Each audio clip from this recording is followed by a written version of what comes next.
Thank you very much. Today is Tuesday, February the 13th, and this is the Governance and Priorities Committee meeting for the Town of Rocky Mountain House. I'd like to call the meeting to order.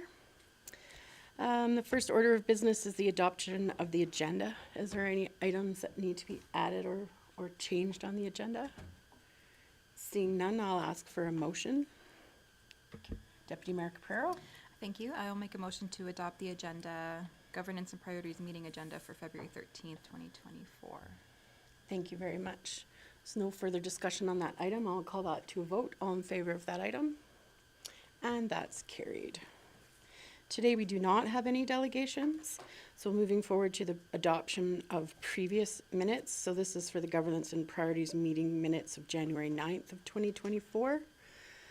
Do we have any changes that need to be made to those minutes? Seeing none, I'm going to ask for a motion. I'll make a motion. Yes. Councillor Phillips. I'll make a motion to adopt the meeting minutes of January 9th for the GPC meeting. Thank you very much. So with no further questions or comments on that motion, I'll call that to a vote. All in favor of that motion? And that's carried. We do not have any delegation business today, and we have no old business, so now we're on to new business. Could we close that door? Thank you. So new business is 7.1. We have an RFD for Community Events Committee bylaw, and I see Mr. Krause is ready to speak on that matter. Yep, no, thank you, Your Worship. So at the Service Level Review, Council instructed administration to draft a community events bylaw to form a community events committee. Council also subsequently put in $5,000 in the 2024 budget for such a committee if once formed. Does council want me to go through the bylaw for the committee or briefly? So if I could just clarify, because I missed that meeting on the concept behind this, is this what you were talking about when you wanted to start hosting community events ourselves, or is this something else? Councillor Hutchison, thank you. Hi. Yeah, it was community events to promote positive events for the community. That's not necessarily us asking for handouts from, we may partner possibly depending on what the plan would be. If it's, 2 events a year or if it's 5 events a year, it might be as simple as parties in the playgrounds, or it could be extensive as maybe bringing back something like a David Thompson Days.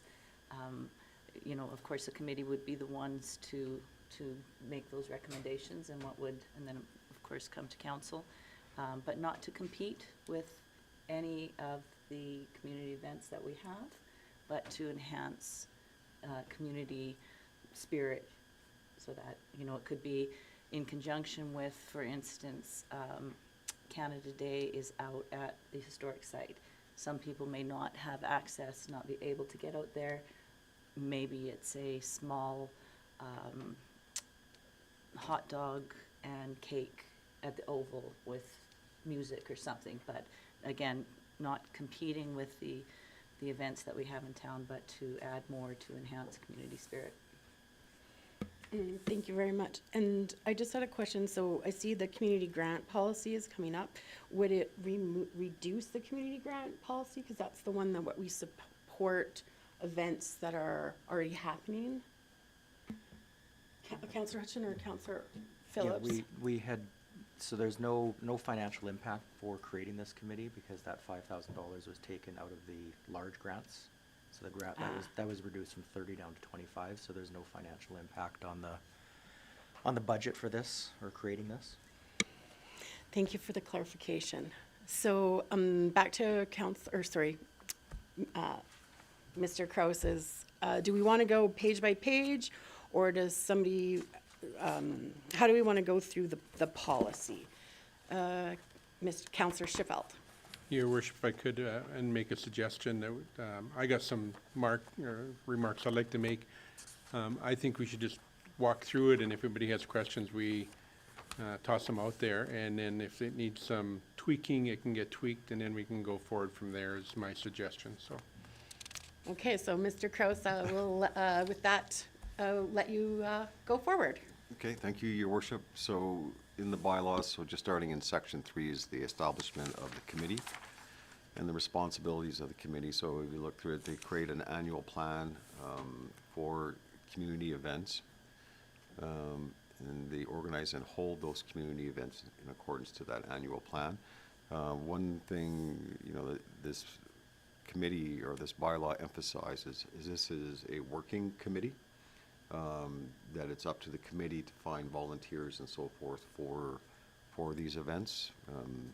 And the only staff provides admin support, but not necessarily the support to host and put together the event. It's just that we don't have event staff per se, so that could be limited. So the bylaw is really, it's establishes like a working type of committee.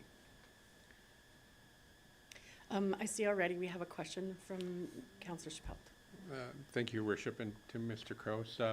So that was my first question, is about a working committee, and what other council boards we have that are actually working other than a governance committee? Because I'm worried about time consumption of a council around this table. I know what the objective is here, is to try to get some events going on in the community, but it means hands-on by councillors, and the concern I have is today we may have councillors that have extra time on their hands, but the next council may not be so versatile. And so are we creating something that's functionable down the road? And so I just question if it's hey, we give a helping hand and direction, or we're actually in there cooking the wieners and beans. And so in this case, this bylaw is cooking the wieners and beans. And I just want to know what council's responsibility is on committees. I don't foresee it being that. And so just a question to you, give me examples. Is this normal, not normal? Where's it at? They do exist. We don't have any. I mean, it's probably more like the Physician Retention Recruitment Committee, which is it's not a town committee, but it's a working committee where the members of that committee are expected to actually perform other functions than attending the meeting. I guess we drafted this bylaw from council's instructions of how we thought council wanted this program to initiate and start. And I think what council said to us in the service level was, you know, we'll start out this way, we'll see how it grows and progresses, and we can make changes as time goes on, if that makes sense. It's just that I believe council at the service level, we didn't want to hire additional staff just for, you know, to initiate this program. So then the second question to that would be, are we stepping on the toes of Mr. Hartling, for example? Would this be stuff that he would normally be doing in the community, and all of a sudden there's somebody who's overriding what he would normally do? Or could it be perceived that we're stepping in water that we shouldn't be stepping into? No, I think there's quite a distinction between our economic development officer's role and what this committee is trying to establish. With Mr. Hartling, his events or functions is strictly focused on economic development, and Market and Main is probably was the major one that he organizes and puts on, and is for business development and so forth.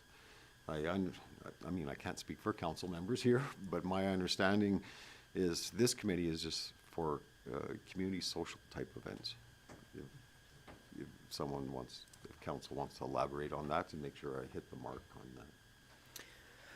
Was there any discussion about the availability of volunteers for committees such as this? Like, I know it's very difficult to find volunteers for all the other events that are currently being held in Rocky. So, like, my concern with this is without like a full-time or a paid coordinator, that it's, you know, like, well, first of all, is it necessarily necessary? And I think we'll figure that out as we go through the policy.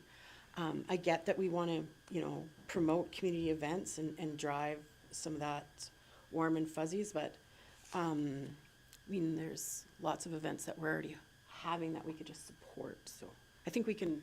Do you have more on your questions? Yes, Your Worship, I do, but as Mr. Kraus works through them, I will address them accordingly. Okay. Councillor Hutchinson. Thank you.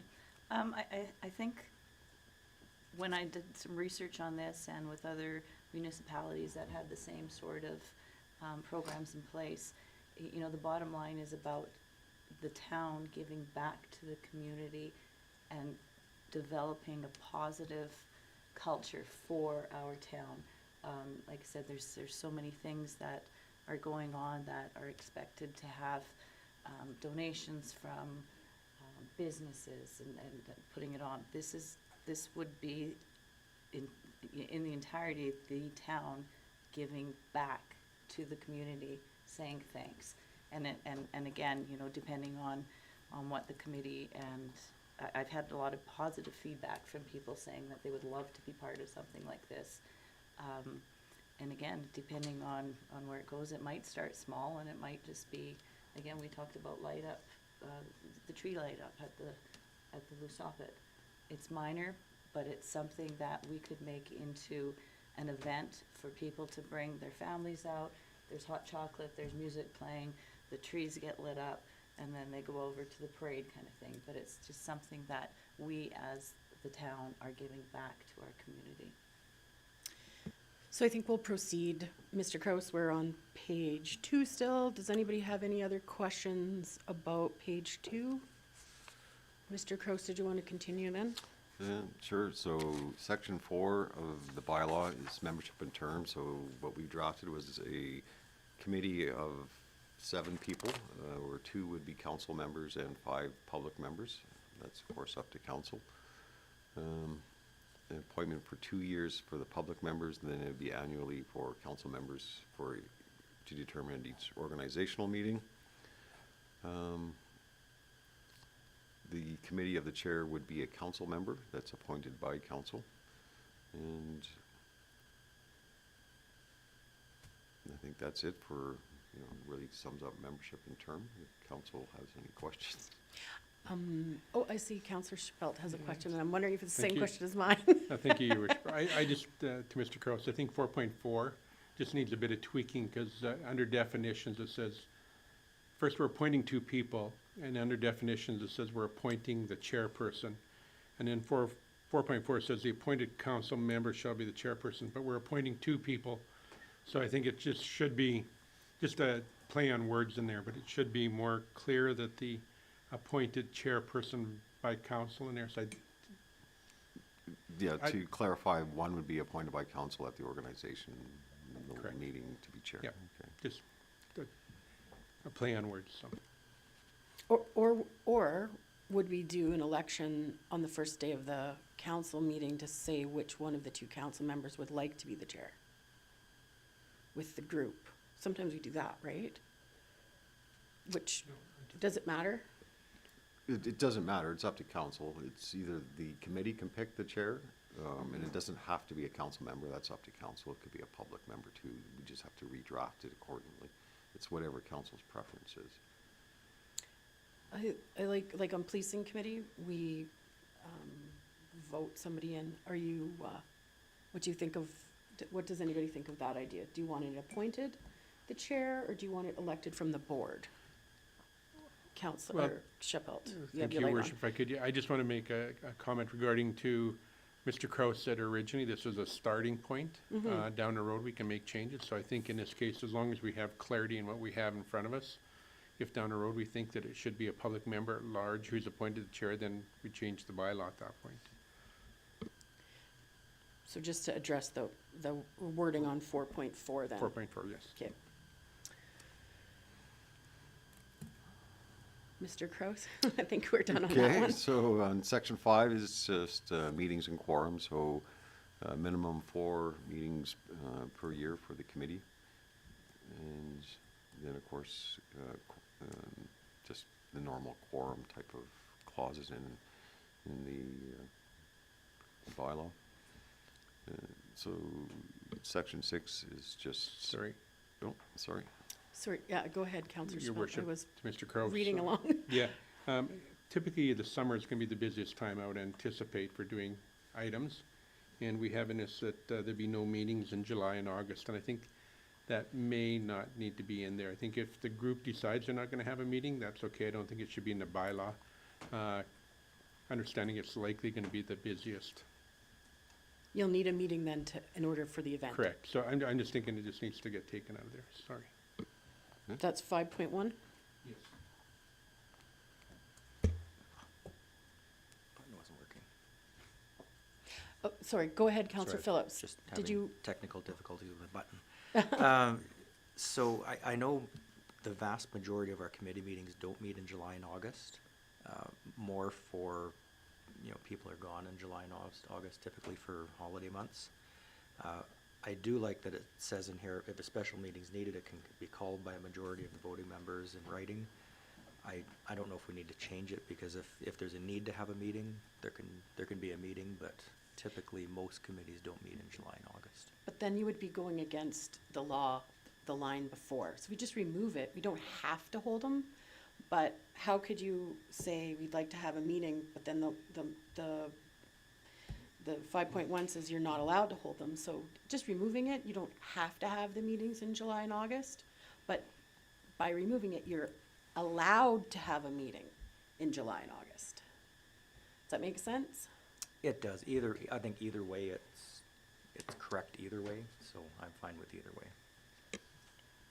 So then Councillor Hutchinson, It also says shall hold a minimum of 4 meetings, so I'm fine with taking out the meetings will not be held in July and August, because like it's been said by others, you may have an event, hopefully the group would, or the committee would spread events out over the entire year, but if by chance, an extra meeting's needed before an event, then that would cover it. Thank you, Councillor Hutchinson. That's what I was trying to say. So thank you for summing that up. okay, so then moving forward, do we have any problems with 5.2? And then back to Mr. Kraus, I think we're at 6. Yes, thank you, Worship. So section 6 is just the functions of each position on the committee. So the functions of the chair, vice chair, counselor. Can I ask a question? I didn't see there's a secretary in there, but we do have a budget. Yes, sorry, not secretary. Treasurer, thank you. Yeah. So, Your Worship, that's covered under section 7 for administrative support. So this is the role of administration in this. So you'll see in 7.2, take minutes, keep a record of sponsorship funds and so forth. So the town liaison would act as a treasurer? Yes, because it'd be a town budget and monitor the budget for the committee. Okay, and so then would they also act as secretary? Yes. Okay, thank you. Take minutes at each meeting's listed under. So it's administrative support, but not so much of event support.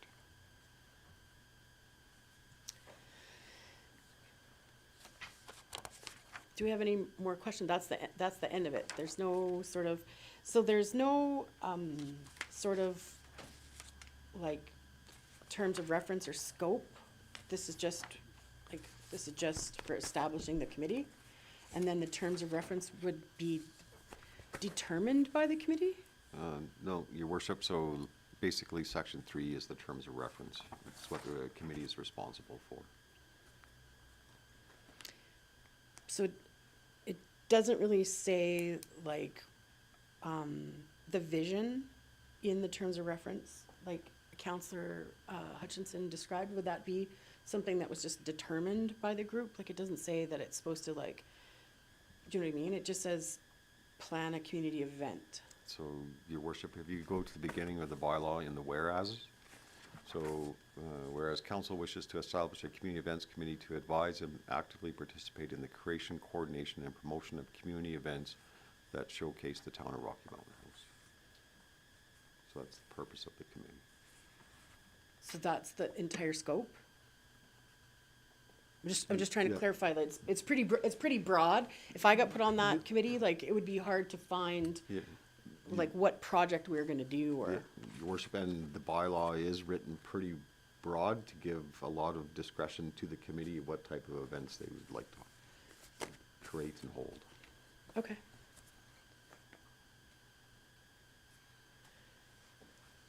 Okay, so, are there any questions? That's the conclusion of the bylaw. Is there any questions or comments about anything that we've discussed on the bylaw?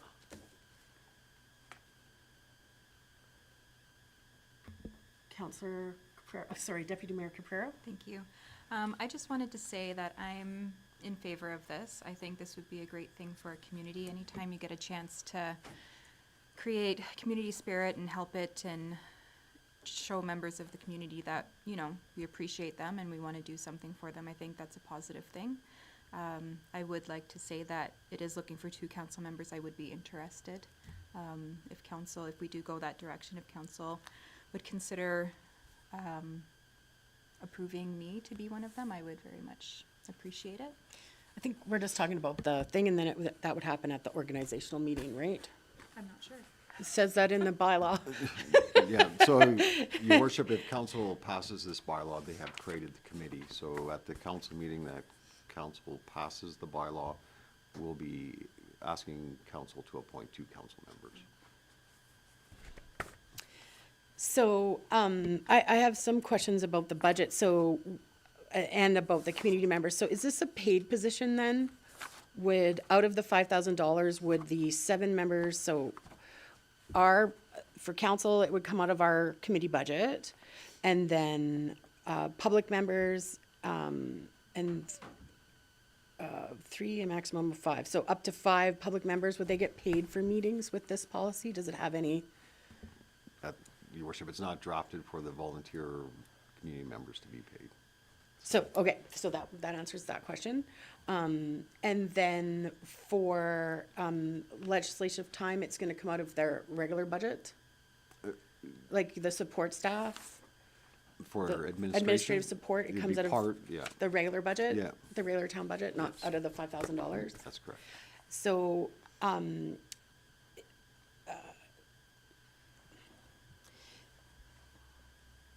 I feel $5,000 is, yeah. I'm not sure if this is necessary anyways, but like for $5,000, it would be a tight budget to hold sort of any kind of event. I mean, that wouldn't even buy a hot dog for everybody in town. Counselor Hutchinson. And that's why we would be creative, and, I mean, that may, as Mr. Kraus had said, you know, this is a starting point. We thought this year that would be an efficient amount to see where it goes. If we find out that it's only one event that we can hold with that kind of budget, or, like I said, maybe we're gonna be super creative and, a party in the park that has the fire truck and CPOs and face painting donated by somebody, and the slip and slide, and that may be all it is, and maybe we won't spend the $5,000, but it's a starting point. Is there any other questions or comments about this bylaw? Counselor Phillips? Just the one comment that I had made already, that this isn't new money, this isn't a new $5,000 budgetary item. This is an item that we reduced the large granting by $5,000 to accommodate this program, so there's no new money being used to make this program happen. Yes, thank you very much, Counselor Phillips, for reiterating that. So without any further comments, I guess we will look for a motion. Counselor Hutchinson? Be it resolved that the Governments and Priorities Committee rise and report the draft community events committee bylaw to the February 20th, 2024 regular council meeting for council's consideration with the following amendments. Clarify that council will appoint a council member as committee chair in item 4.4 and remove the exclusion of July and August in item 5.1. Thank you very much. If there's no further questions or comments about that motion, I will call that for a vote. All in favor of that motion? And that looks like it's carried. There, it doesn't look like it, that's carried. Thank you very much. So moving forward in the agenda, we have 7.2, an RFD for Chief Administrative Officer bylaw. Counselor Chappelle, did you want to talk about that a little bit? Or did you want me just to go right to Counselor, or to Mr. Kraus for the bylaw? I think To Mr. Kraus, I mean, this is just a updated bylaw from, I believe it's 2009. Pretty much covers off the one page that we used to have. Just gotta, so I'll let Mr. Kraus go through it. Thank you very much. So, yep, thank you, your worship. So, council requested a updated CAO bylaw to be reviewed and considered by council.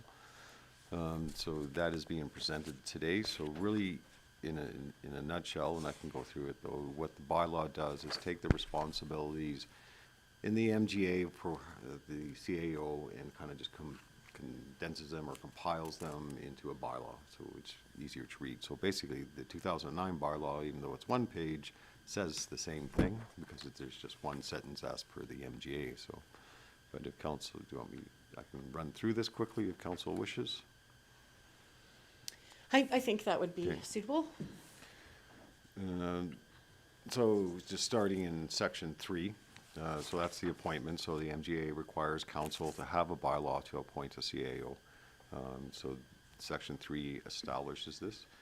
It is expanded a little bit here in that appointing interim or acting CAOs. So this bylaw is drafted if it's less than a month, then the CAO can appoint a acting CAO in his or her absence. And if it's greater than a month, then that decision is up to council. Thank you. I believe Councillor Chappelle has a question. Thank you, Your Worship. If I could, to Mr. Kraus. This has to do with the term of the appointment, so 3.3. I understand right now our appointment for our CAO is ongoing and indefinite, basically, and Yep. this does not say that per se, and I was just wondering if it should say that. It says a term of appointment. So typically a term is a specific Yep. point of time, and so, but ours is ongoing. So I just want clarity in that, if I could, Mr. Kraus. Yeah, and that's pretty much right out of the MGA, the terminology of term. That term could be a set amount of years, or it could be an ongoing. Do you have a feel for recommendation that wouldn't go against the MJ? You're just clarifying. Okay. Thank you, Mr. Kraus. Okay, so in section 4 is general duties and functions. Again, that's pretty much out of the MGA, and it kind of just clarifies it. Council can delegate some of their duties down to the CAO. That's out of the MGA. Then, of course, in the MGA, the CAO can delegate any of the CAO's responsibility to a staff member, which is pretty typical of any municipality, because council only has one employee, and that's the CAO. And the CAO can't operate the water treatment plant, so that's delegated down. So, so any questions on section 4? Sorry, it doesn't look like it. Thank you. Again, section 5, it's pretty much straight out of the MGA, where it's just basically authorizing the CAO to operate the municipality as a business, as an organization, to establish administrative type of policies and procedures, operational plans, conduct audits and studies for town operations. Section 5.3 isn't out of the MGA, but it's put in here because right now for a road closure we have a policy and procedure for that, like for parades and stuff, but 5.3 just makes it clear if it's an emergency we can shut down a road. I see Councillor Chappelle has his light on. Thank you, Your Worship, and to Mr. Kraus. 5.2, so this is the Chief Administration Officer may, the word may is in there. The question I have is council's input into that, or council's knowledge of what occurs in that area. So there's no reference to council getting updates or council input into that. It sort of gives the CAO, if he sees he can put stuff into place. The word is made. I guess where I'm at is how does that work in terms of us knowing what's going on? What's the function we have now that allows us to know what's going on, or is it just something that happens behind the scenes, considered operational, and we just don't know about it? No, and we do that. I mean, and it's done in several ways. So later on is the department reports. So council's aware of the operations of each department. We have council CAO dialogue, where I bring you up to organizational and answer any questions of council. And then plus we have administrative inquiries where council can ask any specific question about operations. Yeah, thank you for that. And I appreciate all that, but it doesn't lay that out here.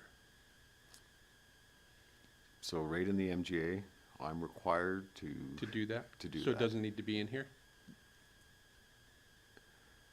I think it is in here, I'm just trying to, so 5.4, the CAO is responsible for advising on and communicating with council with respect to the operations of the town, the financial condition of the town, council policies and procedures, administrative policies and procedures, and any information required by council. So does the word council have to be there, kind of out in the middle? It just breaks it down for responsibilities. So the next one down is personnel. Oh, okay. Like a subheading then? Yes. So, Councillor Chappelle, do you have any questions about 5.4 to 5.6 where it talks about the communication to council? Like that, does that address it? What's your, I think so. okay. So then we're at 5.7, is that right? Yep, and so that's the responsibility for personnel. And it's just management responsibilities, really is what it is.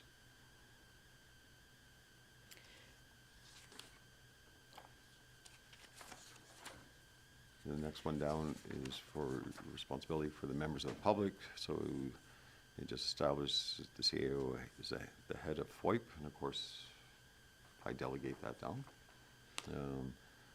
And then I'm responsible to ensure prompt and proper handling of all requests, inquiries, and complaints of the public. And that's 5.10 and 5.11? 11, yep. External bodies, so 5.12 and 5.13, basically it's my responsibility to be the liaison between the town and outside organizations and governments.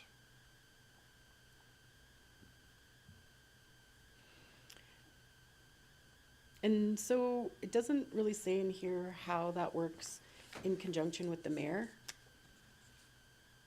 Well, it would be council as a whole. council as a whole. But Yeah.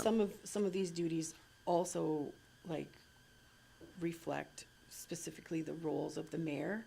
Like when you're talking about 5.12 and 5.13, but it doesn't ever say anything towards like that sort of partnership. Do you know what I'm saying? Like, cause it's doubling up on the same duties, right? I'm not sure I'm clear on your question there. Okay. It's fine. If this is how the MGA spells it out, that's fine with me. Yeah. So just to, provide an example, K Division asks council if they want to have a meeting while they're at RMA. So I relay that message to council. Council comes back to me, well, the police committee in this case, and says, yes, we want to meet and here's that. So today I emailed the staff sergeant to inform them. So I'm acting as the liaison. So that's 12 and 13. That makes sense. Yeah. Thank you for clarifying. Section 6 is financial duties and responsibilities. Again, this is pretty much right out of the MGA. I don't know if you want me to go through this, or if council has any questions on any specific clause. I don't see any questions or comments. No highlighting on Dale's page that I can see from here.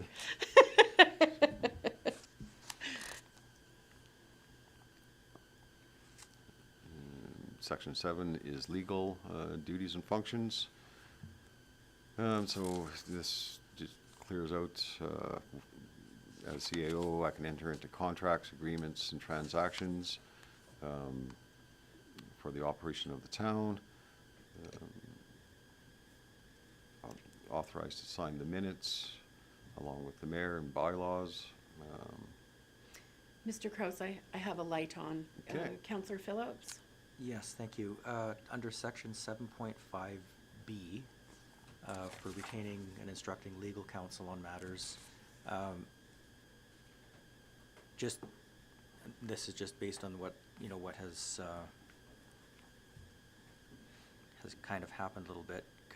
Should there be a section in there that says or designate, potentially? I don't know if that's needed, or, Like if there's a conflict? yes. So, under the MGA, I mean, there's a clause in there that is saying the CAO can delegate any of the duties responsible to someone else. Okay. So that it's covered. Okay, as long as it's covered, then, Yeah. then I'm fine with that, yeah. Counselor Chappell, did you have a question on the same lines, or did I mistake your light? Okay, No? Thank you. No, Your worship. Thank you to Mr. Kroos. 7.2C, this has to do with agreements. And it's acting alone, all agreements, checks, and other negotiable instruments. I have two questions there. Number one is that typically should not agreements have two signatures, typically yours and the mayor's or the mayor's person? And secondly, this is an open-end check. Should there not be a top end on there that you would need authorization up to a specific amount? The words acting alone, I have a fear, not that I have, it's real Not fear, with you, but but it's like, okay, all of a sudden you write a check for $1 million and you said, well, I thought it was necessary, and then you leave Dodge, what happens? So Yeah. I guess I just look at that, and it's the words acting alone that sort of scare me. Yep, and thank you, Worship. And we can take that out because really what it is, even the, we have a policy, a signing authority policy that's in place. And that policy lays out when more than one signature is required, dollar value and so forth. So we can definitely take out acting alone, all agreements, checks, and negotiable instruments as per policy. We could add so you that would put I- in as per policy, or you would Yes. take out the whole thing? Because as per policy. Counselor Chappell has brought a valid point forward. When we go to a lot of, like, the FCM and MJ, everybody has a story about a neighboring community where things went sideways and then there was some trouble. And we're not to say that it's you, but if you, this has been in place since 2009, so that's 15 years. If we have a different person in the next 15 years, perhaps we need to cover our bases.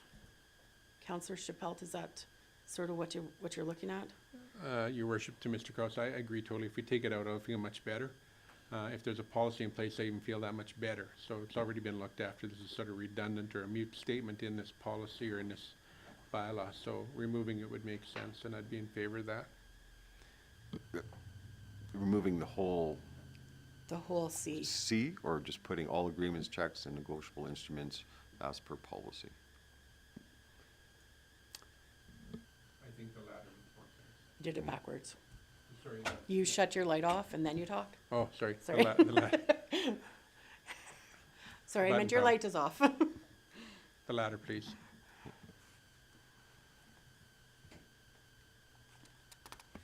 Sorry, just clarification, so it's going to be all agreements, checks, and other negotiable instruments as per policy? Policy. Okay, just, Yeah, that makes sense, right? Any other, so that was, so we sort of bounced around, but is that everything for number 7? Just so that we can go to number 8? Seems like we can go to number 8 now, because we sort of bounced back and forth. So section 8 is accountability, so the CAO shall be accountable to council for the exercises of all powers, duties, and functions delegated to the CAO by this act, bylaw, and any other enactment, bylaw, and resolutions, policies, and procedures. So it's basically, I'm responsible to answer to you for everything.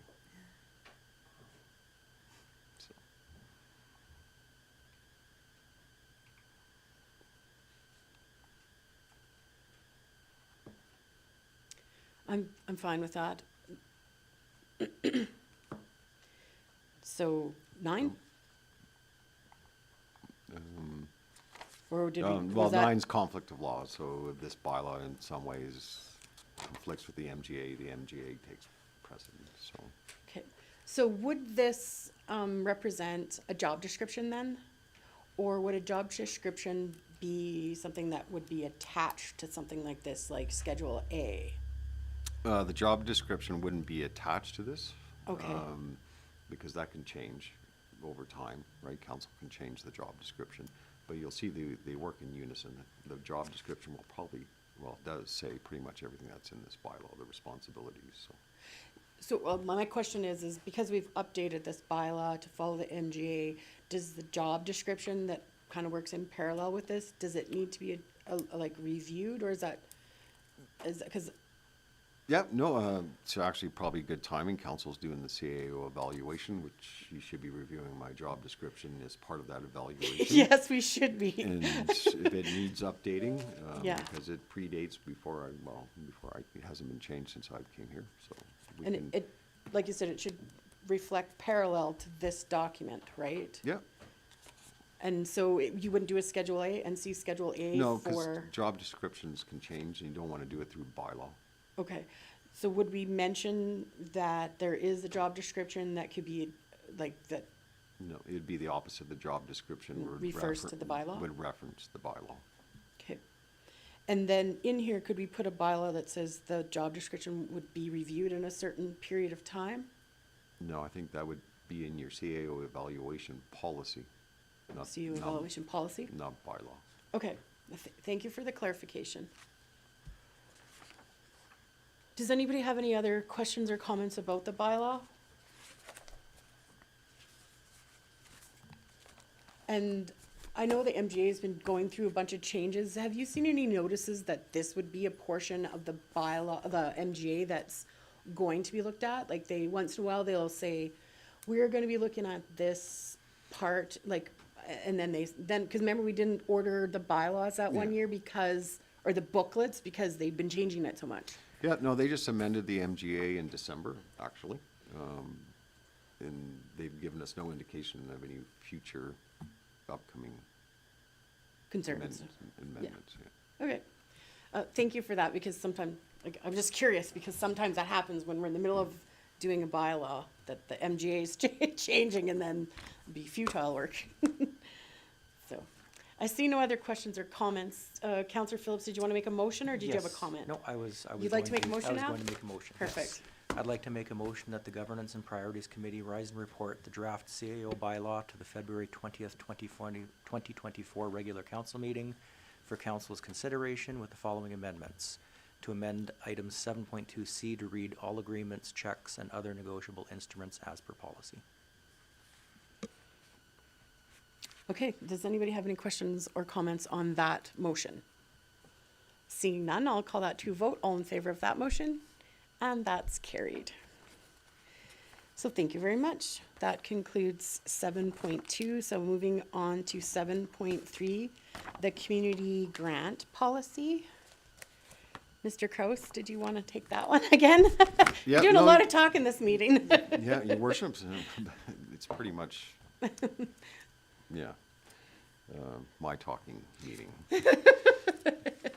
Gave Miss Breeze the wrong week off. So, so your worship, council has asked administration to redraft the community grant policy, and basically with the guidelines that it'd be for $1,000 grants up to 25 grants per year. Council budgeted 25,000. So administration redrafted the policy, and actually we really reduced, we kind of stripped it right down and made it a more simple type of process versus a major type of grant process. So just going through the policy, just going probably straight to section 3. So it really has two parts to the policy. The community grant program, which is actually a dollar figure that would be given to an organization, and section B, which is reducing rental amounts on town facilities. So they could apply for one or the other, or a combination of both, up to a maximum of $1,000. So under general guidelines, so again, it says, well, it actually, I don't know if council wants this in there, but the policy does state total funding allocated in the budget will be a maximum of $25,000. So council's kind of establishing that in policy. I don't know if council wants that and just written in policy, or if just something you want to debate every year through the budget process. So, but we wrote it into the policy. I see Councillor Phillips has a question, and then. Yeah, I think rather than having a fixed dollar amount in there that could potentially change depending on budgetary years and things like that, I would feel more comfortable having something say, you know, total funding allocated as per the year's budget, the year's approved budget, as opposed to having a dollar amount in there. That way we're not having to come back and change a policy every time we change Change a the dollar budget. amount. That sounds great to me. That was the same thing that I was thinking of, because some years we may have like bigger things, like more interest, like during COVID, there was more, you did more, and then council can set the budget. And then, nope, I have a check mark by it, not a question. Thank you, that concludes, I don't see any other questions on that. Okay. So that was just for 4.1, the Yeah. change. So basically in 4.2, the applications would go into our legislative department and then brought to council for decision. Section 4.3, it's a continuous intake. So previously we had it in March and September for grant applications. This policy's drafted that an organization can apply anytime during the year. And we want to change that because sometimes a year we have more, or do we want to keep that, like the old way, so that we ensure that we don't use up all our budget in January? It's a question. Councillor Phillips, did you have Sorry, a similar comment on that? I do have a question on this one, and I preemptively hit my button for section 4.4, what we're going to just talk about. Yeah, I like it having it continuous through the year so that we're not making people or organizations wait for an answer. They can apply, we can give them the answer, and then they know what's going on with their funding model. My light was actually on for item 4.4. Okay, so Yeah. could we talk about 4.3? So I hear your answer on that, but does it put us in danger of using all 25,000 or whatever our budget is in, like, really at the beginning of the year and saving nothing, like, throughout the rest of the year by removing that every quarter? We, like, should we divide the total budget amount and do a quarterly maximum? So that, like FCM, sometimes their budget is used up all on the first day, right? And then somebody might want to apply for a grant, say in October, but we've already allocated all of the funds. Do you know what I'm at? Like, because that's the old way, right? So this removes the old way. Councillor Hutchinson, did you have a comment towards that? Yeah. This policy is replacing the small grant policy, and the small grant policy was it 500? This is replacing the large grant. But And it's, both, yeah, it's utilizing right? Yeah. the, kind of the terms of the small grant, where the small grant program was on an ongoing basis, as opposed to doing what we were doing with the large grant process. Yes, I understand that's what the change is. So my question is, do we want it to change so that we would have the possibility of using up all the money in the first quarter or first half of the year and not reserving any for the second half of the year? Yes. Okay, I think if we're removing this 4.1 and we had it ongoing throughout the year, it wouldn't be a problem, because, we're not being held to, say next year's budget, or whatever year's budget's only gonna be $10,000. I don't see any reason why we shouldn't continue doing it throughout the year. It's just my thoughts. So your idea is that if we run out of money in the first quarter, we just go back to the budget and change the budget? Because we can't change the budget when we go through. What happens, my question is, do we want it the old way so that we don't spend the entire amount? If we do, that's fine. So if your answer is yes, keep it that way, that's fine.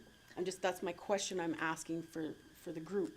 Because I like being able to say, we have this much money for this half of the year and this much money for this half of the year for all the grant money. Councillor Hutchinson? I think because it's a policy, if we try it this year on a continual basis and see how that works. I know some of the large grant funding, we didn't use up the entire amount and we'd have a carryover. So maybe we try this for a year and then revisit it again. And if we're finding that all the money is being gone in the first 2 months, we switch up the policy. Okay, thank you very much. So then that concludes all of now we go to Councillor Phillips' question about 4.4. 4.4. So in here it just says groups may apply once per year.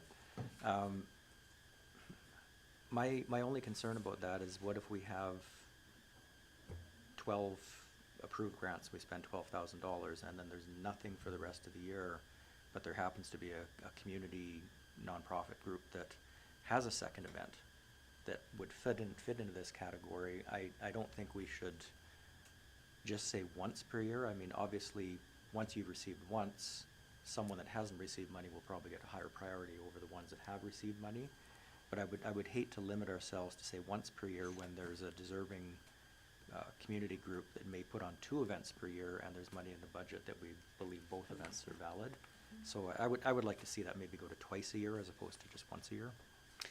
How about if we even qualify it to stand more to what you are actually saying, so that may apply once per year for community grant support unless there is still budget money available? Because then it would open it up to like 3 times or 5 times, or it leaves it more open. But if the budget money is already spent, I just don't want to have to exclude a group just because we have in our policy that there can only be once per year when there's actually money left over that could be used. So however we have to word it, I would like to word it so that it changes from once a year, that's all. okay, Councillor Chappelle? I'm okay with the way it is. Okay. Once a year. Once a year. I think that hey, if we're doing something to initiate these groups, and the next thing we'll be having a discussion of 4 times a year because some group comes with 4 different, specifically different programs. So I think the more groups we can hit with funding, the better off we are. The hope would be that people will start to recognize the grant and its availability, and it'll be used up 25 times a year by 25 different groups versus possibly 12 groups times 2. So I think from community coverage, the once a year gives us that ability to do that. So yes, people come up with different reasons to have it a second time. I would like to just leave it the way it is. So I'm gonna ask if anybody else feels that it should be more than once a year, or right now for conversation. Councillor Hutchinson? I guess if we chose to delete it in 4.4, and again, I'm on the fence with it, but we also have in 5.5, preference will be given to applicants that have not received community grant funds in changing that from previous year to in this year. Like, we're gonna have to change more than just that comment if we take it out. Initially, my thoughts are, I agree with Councillor Chappelle that once a year is That's what I'm, adequate, yeah. that's what I'm asking you. So, does anybody want to change it from once a year to something else? No. So that means that it's sort of just, we will keep it then, because nobody else has spoken up, we'll keep it as once per year and move forward to 4.5. Mr. Kraus? Sure. So 4.5, basically has a disclaimer in there for council. They may, even though you apply for $1,000, you may not get $1,000. Maybe council will only give you 500, depending. So it just gives council that flexibility. 4.6 is you can combine it for funding and rental space up to equal dollar value of 1,000. Thank you very much. So in section 5, just says you have to fill out the application form. Administration hasn't quite developed that application form yet, but if council rises and report this, it'll be in with the policy at the council meeting. Section 5.2, administration, instead of listing different types of organizations, we basically said they just have to follow under one of these acts. Societies Act, Companies, Part 9 Act, Ag Societies, Special Act of Alberta, Special Act of Parliament. So those are basically the charitables or non-profits and so forth, so. That makes sense. Anybody feel that we need to have anything different in who can apply? Okay, perfect, we can move forward. Does anybody have any questions about anything in 5.3 to 5.7?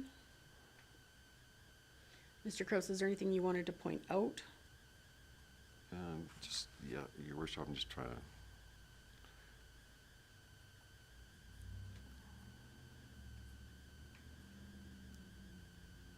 So just for section 5.4, and I know administratively we had discussion on that.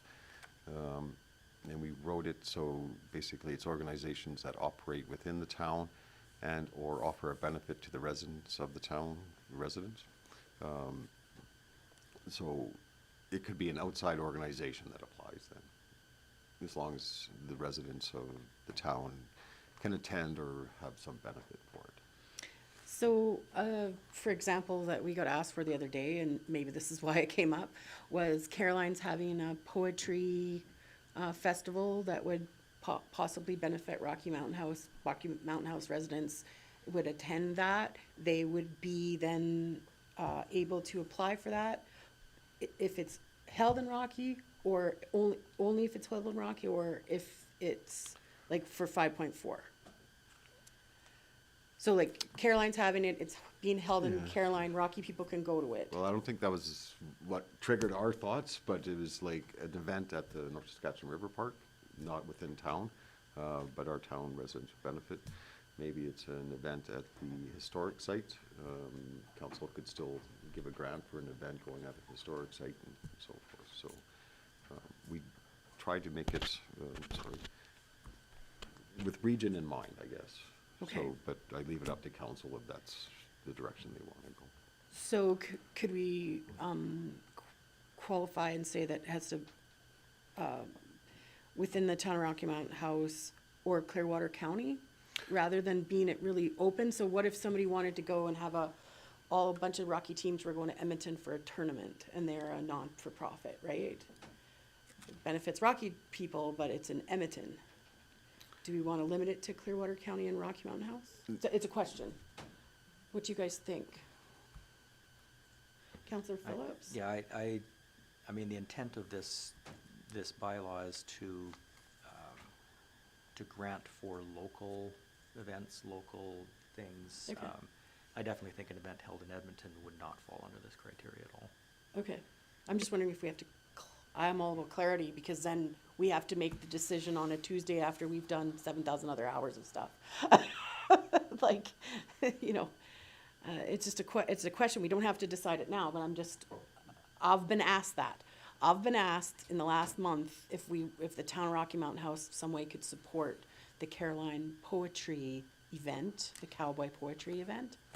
And this sort of leaves it vague.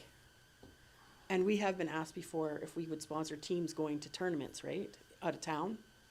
And that's what we said with what's out of town. Councillor Chappelle? Just to this, we've had these discussions that I've participated in about who gets granting and who doesn't. And I think that we've been pretty conservative on who gets the monies and making sure it stays local. So the bylaw understanding where previous conversations have been at this table, I have no problem with where this is worded. It allows us to stretch it if we find a need, but most certainly I think there's like-minded people around this table when it comes to what we're doing with funds and who we're supporting, so. Thank you for your opinions. I appreciate that.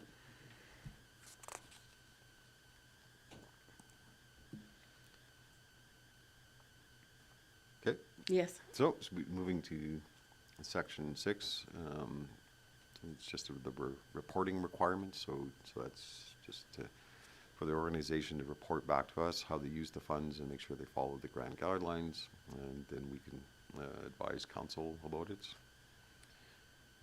Then in section 7, that's the facility rental portion of the grant program. And it's, council can waive the fees versus cash, but just for council's information. So, for example, the hockey tournament between RCMP and firefighters, council just approved to waive that fee, which is approximately $700. So on the financial side, that money would come out of the 25,000 and be transferred over to income for the rec center. So it's, you're still limited in that 25,000.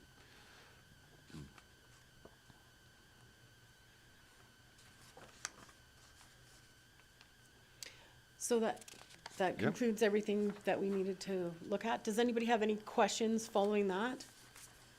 And everybody's okay with how it financially impacts everything if they're, yep. Would somebody like to make a motion?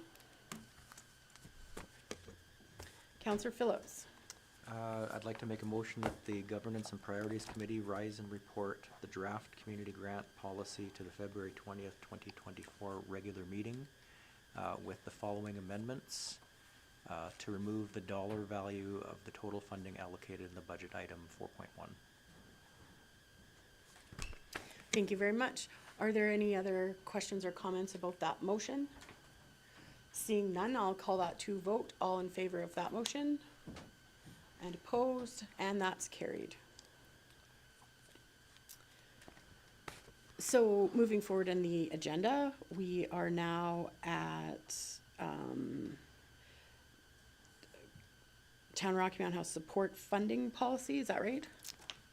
Yes, 7.4.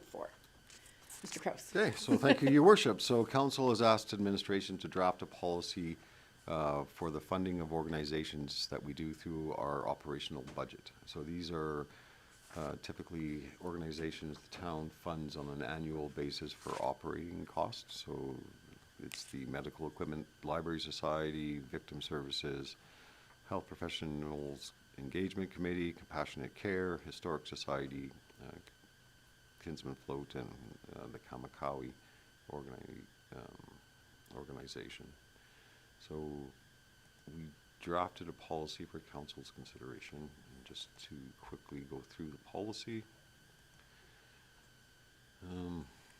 So in the background of this policy is basically that council funds these organizations, and under your core service policy, these would be classified as supplementary services. So these are services that council is not obligated to fund by any legislation, and it's typically organizations who provide services that are under the provincial or federal government responsibility. It's basically what it is. So council is seeing a need to assist these organizations and will consider funding a portion of basically their operating costs. So, and why do we need a policy on this? Because we've always just done it in the budget, right? Council has asked for a policy as when council went through the service level meetings and the budget process.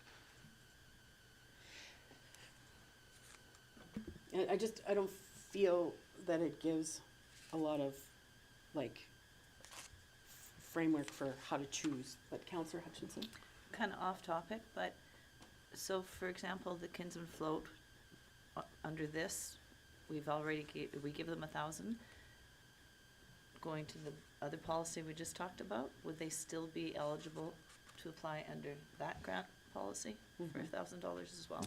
Well, I mean, the Kinsman float is probably a little bit of a one-off on this. So historically, what the town did was give the Kinsmen $1,000 per year for their float in the Parades of Lights in return for council for riding on that float.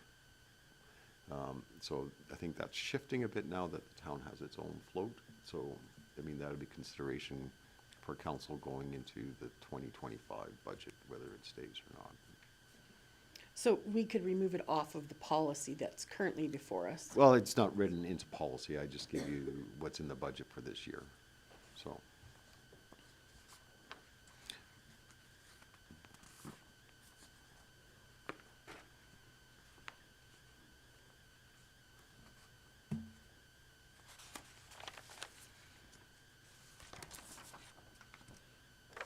Does anybody else have any questions or about that?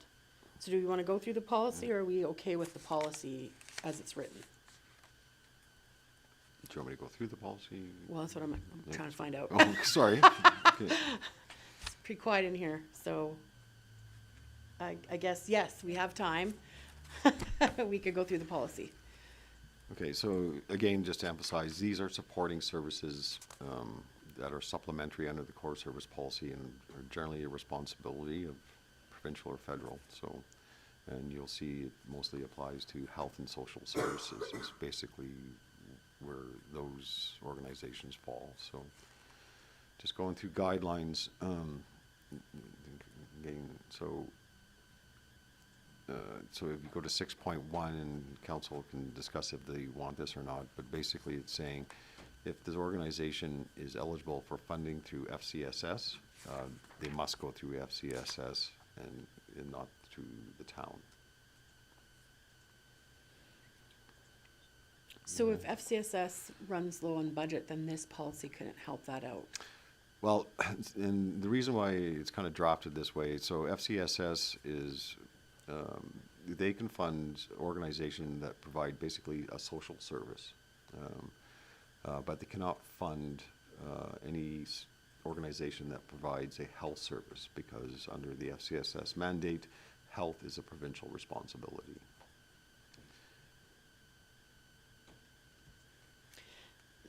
So my question was, if FCSS budget runs out, they can't use this policy to get funds? Not the way it's drafted. Thank you. Sorry, Mayor, I didn't quite understand your question at first. No, so- that's okay. That's, just wanted to clarify. Now, for 6.2, so the purpose of this funding is for operational costs for the organization, so it's not to be used for capital. They have to apply to the town annually now, which is not a process they go through now. They just kind of send a letter requesting for continual funding by October 1st. 6.4 is a disclaimer for council that just because you provided it in 1 year, it does not obligate council to continue that funding in subsequent years. 6.5 is saying council's not bound by your request. They could give you 50% of your request or a different amount. Councillor Hutchinson has a question. I'm sorry, Councillor that's okay. Hutchinson, I was following along. Thank you. Back to 6.2, so sorry. shall only be for operational costs. How are the recipients responsible to us to provide operational costs and where the money is going? I know, I mean, some of these, well, the museum, for example, I know Councillor Alden sat on their finance budget meeting, but with the others, how do we know where that money's going, and do we have the right to ask where they're putting it forward to? Yes. I think that's the purpose of the policy, Yeah, right? so, yeah, you're providing them a grant, so under providing them a grant, they have an obligation to show how that money was spent. And typically, we would ask as part of their application form, is that they provide us with the previous year's financials showing that. So I have a question. So this sort of now, it doesn't sort of now. So this policy then somewhat removes the stability of some of these groups because they have to apply every year. So then it says they have to apply for October 1st, and then we would tell them at the end of the budget process. Yeah. So that would be, say, depending on the year, could be the 1st of December. December, yeah. So from October to December, they won't know if they have funding for their project from the town that they've always received. And they're in the same situation even now. I mean, when they do send a letter in for support, we always administratively respond to them. You know, thank you, we'll bring this forward to council for budget consideration, and we'll let you know after council has passed the budget whether they approved your request. And then does this policy reflect on our goals for our strategic plan? Like, does it have qualifications in there that says our strategic, like, it has to be within this, that we're trying to provide health or things like that? Just, it's just a supplementary services that's, It just doesn't have, No, it does not link to council's strategic plan. okay. That is, thank you, that answers my questions on that. Does anybody else have any questions, or while we're paused? That seems like a no. We can keep going. So we're at like 6.6, does that sound right, close?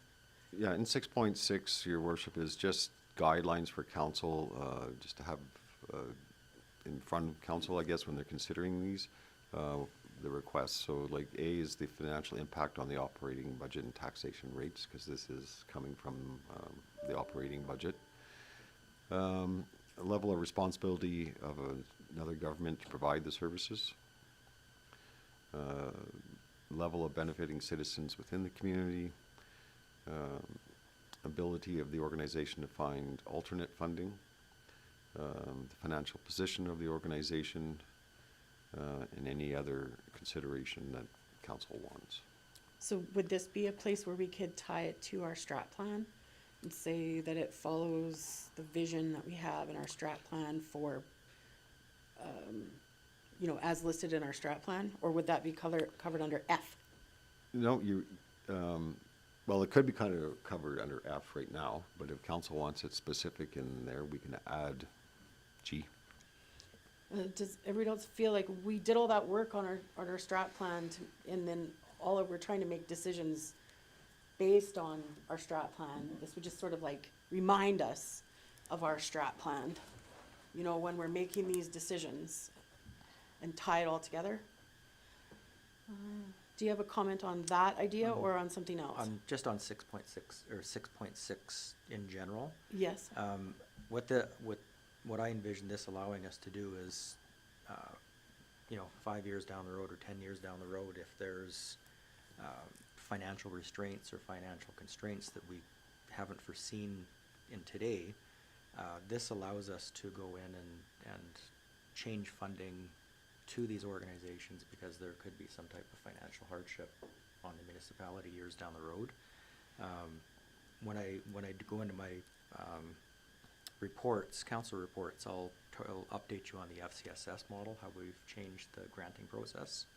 And this is very much along the lines of that, there's only a certain amount of money you have, and if that changes, then funding down the road may change, and this allows us to change that funding accordingly. Okay. Well, I thank you. That's fine. I would like to see G added then, that it reminds us of our strategic plan.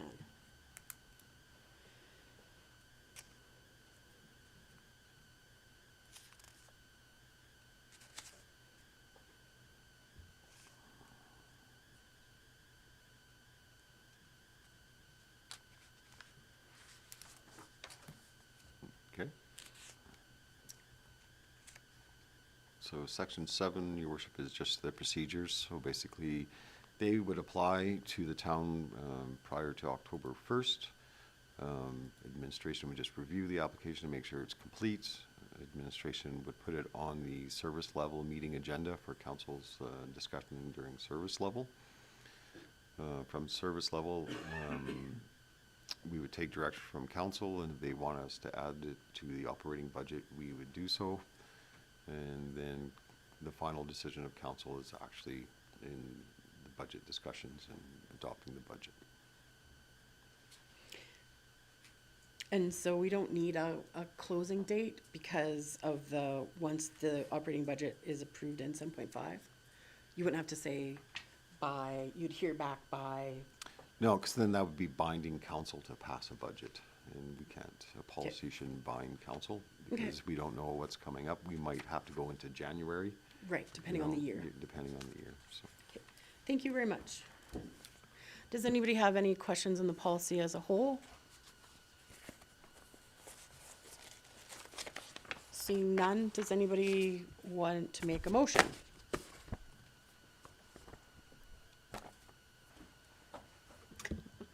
Counselor Hutchinson. Thank you. Be it resolved that the Governance and Priority Committee rise and report the draft support funding policy to the February 20th, 2024 regular council meeting for council's consideration with the following amendments. Addition of 6.6G, reference to council's strategic plan. Thank you very much. Is there any further discussion, questions, or comments on that motion? Seeing none, I'll call that to vote. All in favor of that motion? And opposed, and that's carried.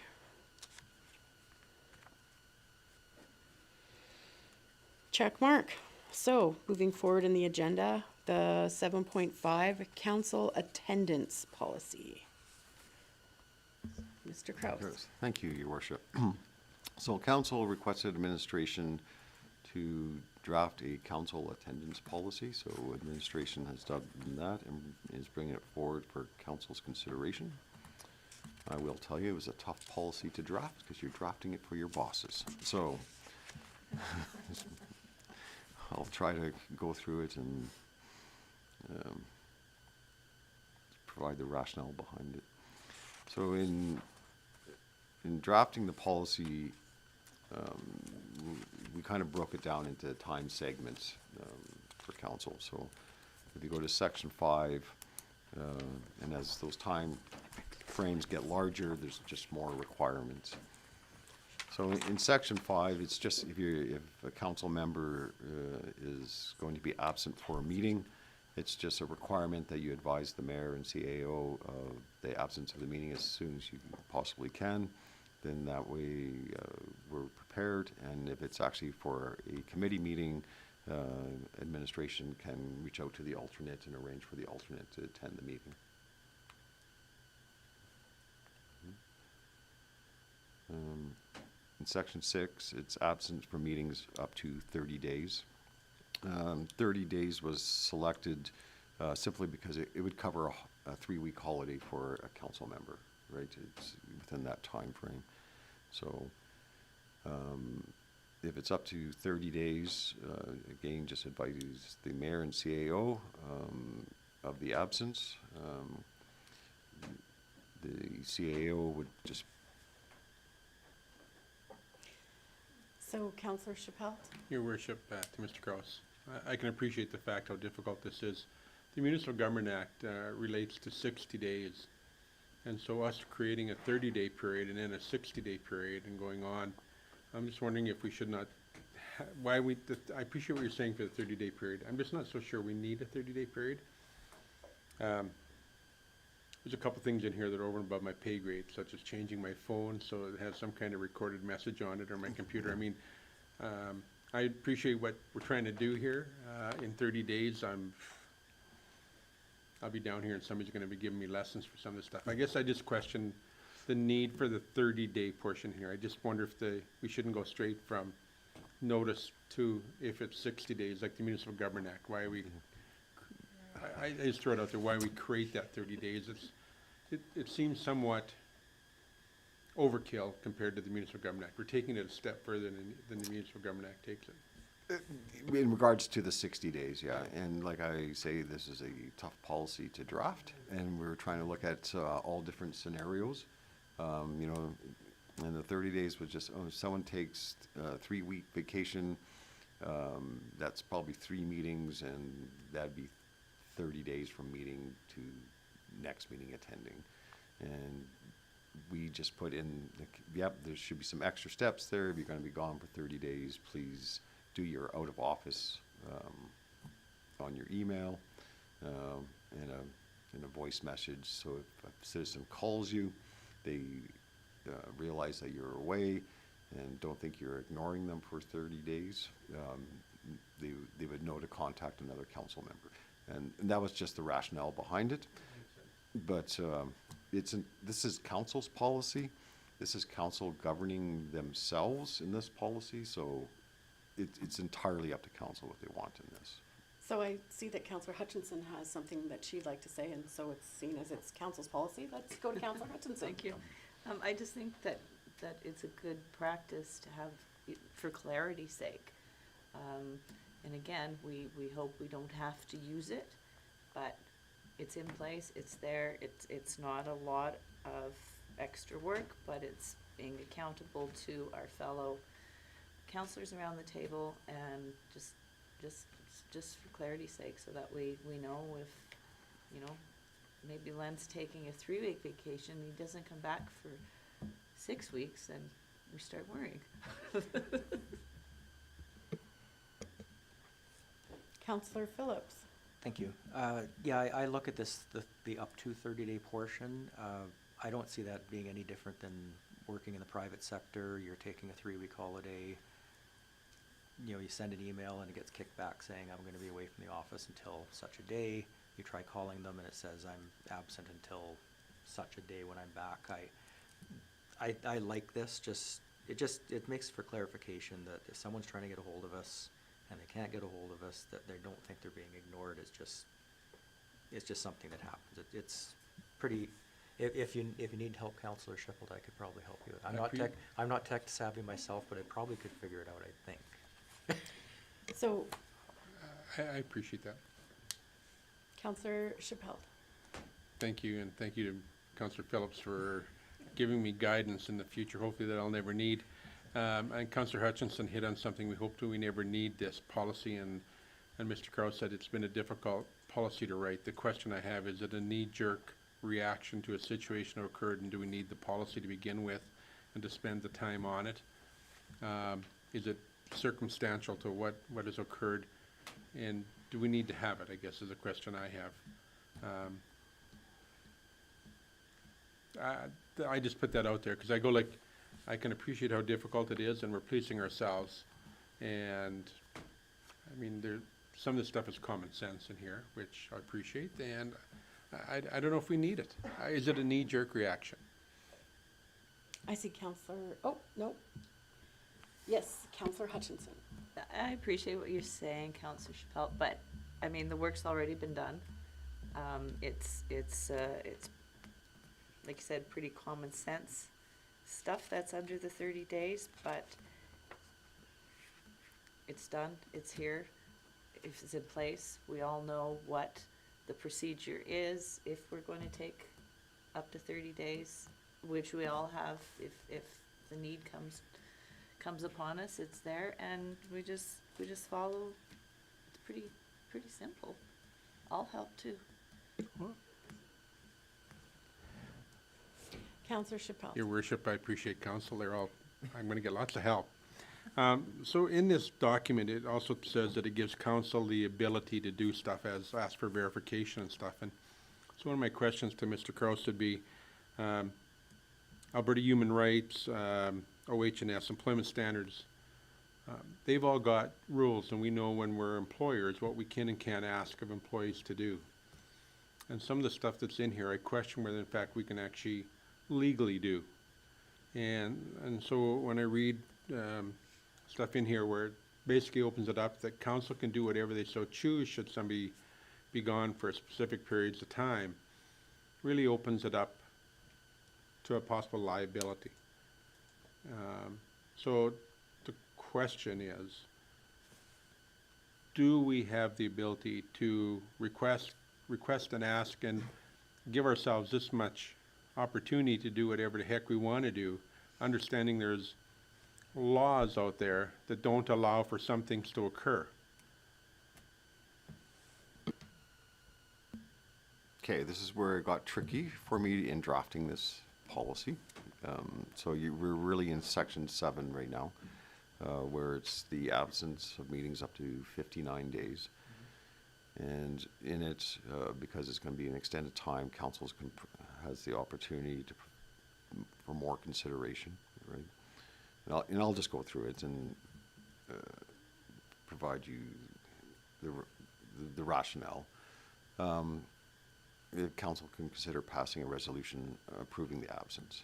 So a councillor doesn't need a council resolution to take an absence for 59 days, but council may want to grant that for the condition. So it's up to council. The second one is suspending the honorarium. It's full within council's right to do that, because the honorarium is just established by policy. So, but the person, when you're adjusting the honorarium, the person is still an elected official and would still be in the community as an elected official. yeah. And this is for the group, Yeah. not for you Thank you. specifically. So, for example, the person would still buy groceries, would live in the community, would have people talk to them as if they're an elected official. And I don't think taking away their honorarium makes sense, because they're still an elected official with all those things, even if people don't know that they're suffering from their husband dying, or they're pregnant, or they had a baby, or whatever. And so something to think about is that we get paid for honorarium because of our position, that we're out in the community, that we're here, that people phone us at 2 a.m, that, or whatever the thing is. And so I agree with Councilor Schippelt that this is something that's come up to a previous thing. We're not looking ahead to other circumstances. If your husband died and you're trying to deal with your affairs similar to other communities, then would it be just to remove that if they're still in the community as an elected official? And how can you take away pay of somebody who's still an elected official? Yep, Your Worship, just when we were drafting, Yeah. we were trying to think of all scenarios and broad. So I think when, I came to this one was Councilor Schippel might take a 2-month cruise on a ship. Now, does council, I shouldn't use your name, I'm sorry. Council Does council feel that warrants still being paid the honorarium? I wasn't trying to, we're thinking broad of all type of scenarios. And that's why it's just a consideration drafted in here. It's not like saying it will happen, so. Some of the other items that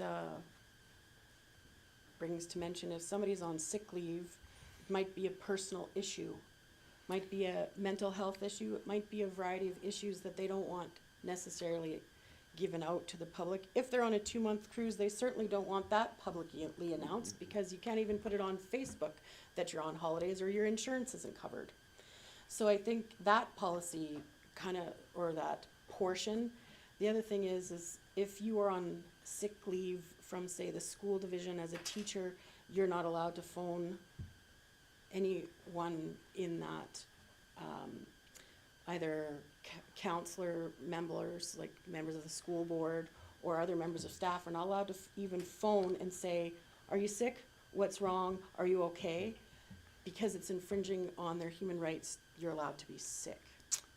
Yeah, and Your Worship, just to, provide it for staff, for the town staff. So actually, after 3 days, you're required a medical note if you're going to be absent more than 3 days.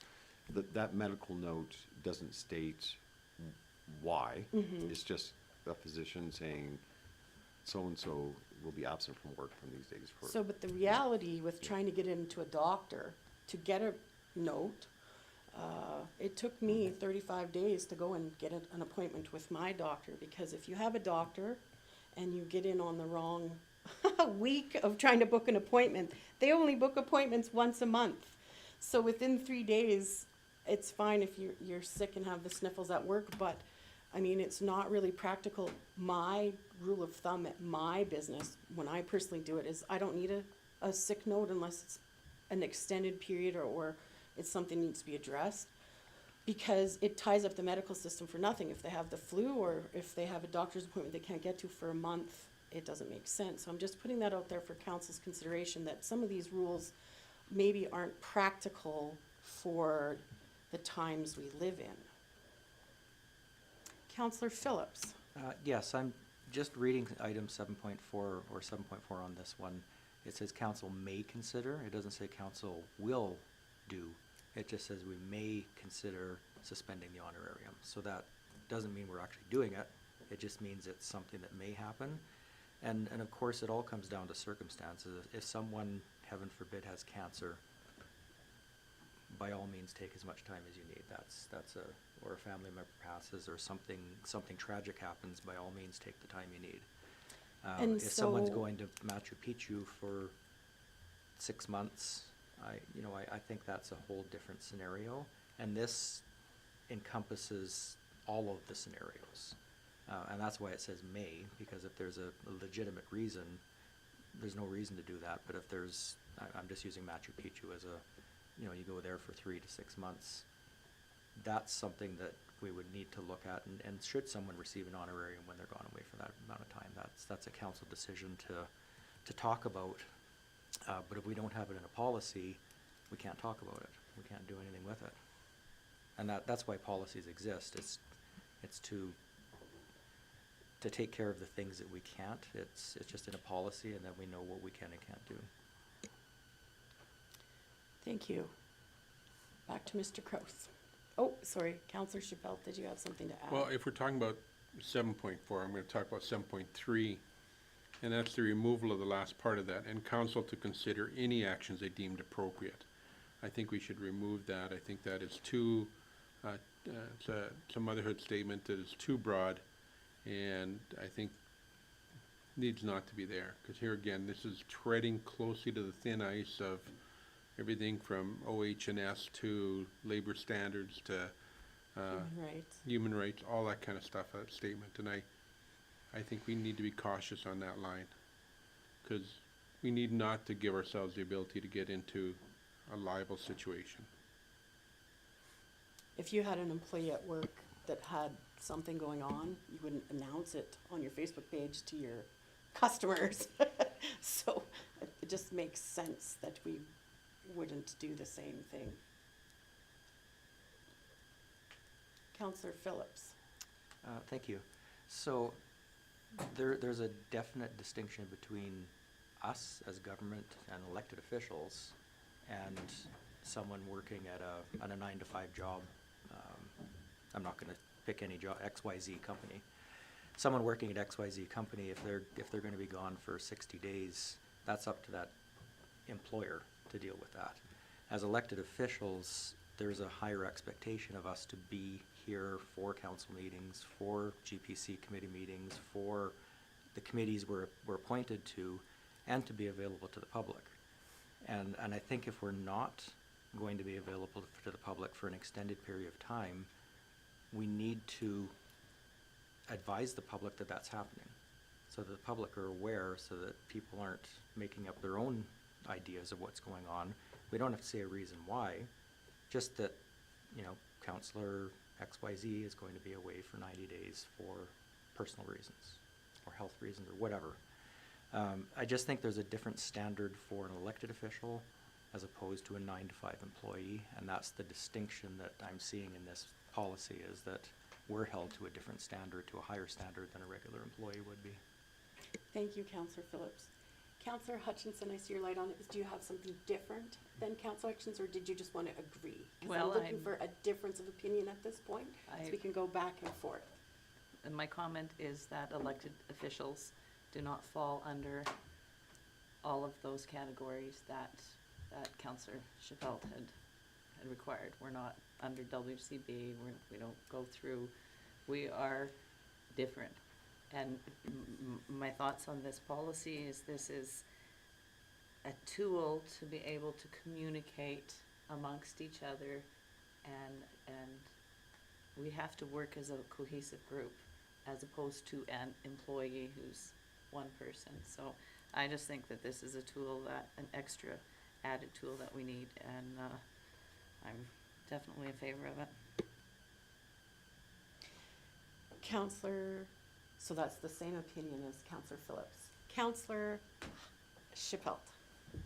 So interesting enough, last Thursday, Councillor Phillips and myself attended the Brownlee function in Calgary, and they had dialogue, and during a coffee break, I found the lawyer who did a presentation about council, if councillors are actually an employee of a town or not, to try to find out if they fell under those rules and regulations.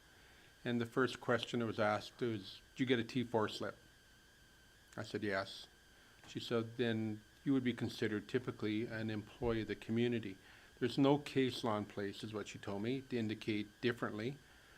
Depending on the situation, Brownlee typically will say, if you have problems happening, you need a third party to oversee them and give council direction on where they're going wrong. So to your point of we're different, maybe that's a yes, no, or whatever the question. Every time it came up, the lawyers had a line for it at the Brownlee thing.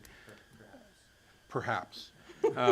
So it's not as clear cut, and until it gets challenged in the court. So, and when she said there was no case law, that pretty much summed that up for me, that we can't make the statement that we're different than everybody else. So anyway, I just bring that forward, that we need to have that caution. In terms of this policy that we're creating here, I'm not disagreeing that we don't need it or do need it. I think we just have to make sure that it is clear. And so the statement that I asked to be removed from here, it really, on 7.3, I think we just need to clear it up. I have further questions down, and yes, there's been a lot of work spent on this, but I think it needs some tweaking as well. So I'm not saying that we do or don't need it, don't get me wrong there. If we do have it, we need to make sure that it works. I question the 30 days versus the Municipal Government Act, which talks about 60 days, doesn't even talk about 30 days. We can definitely put that in place, but the question is, if you read the 60 days in here, it's pretty much parallel to what the 30 days says and what you have to do. Change your phone, do all that kind of stuff. So I just question whether in fact it's needed. So I just want to make sure we're clear on what we're trying to do, and I'm not so sure that this document, I appreciate the work that's went into it, I just question it. Thank you. So I think with that being said, Mr. Kraus, I'll turn it over to you, and we'll continue going through the policy and see if we can get some of Councillor Chappelle's other questions resolved. Okay.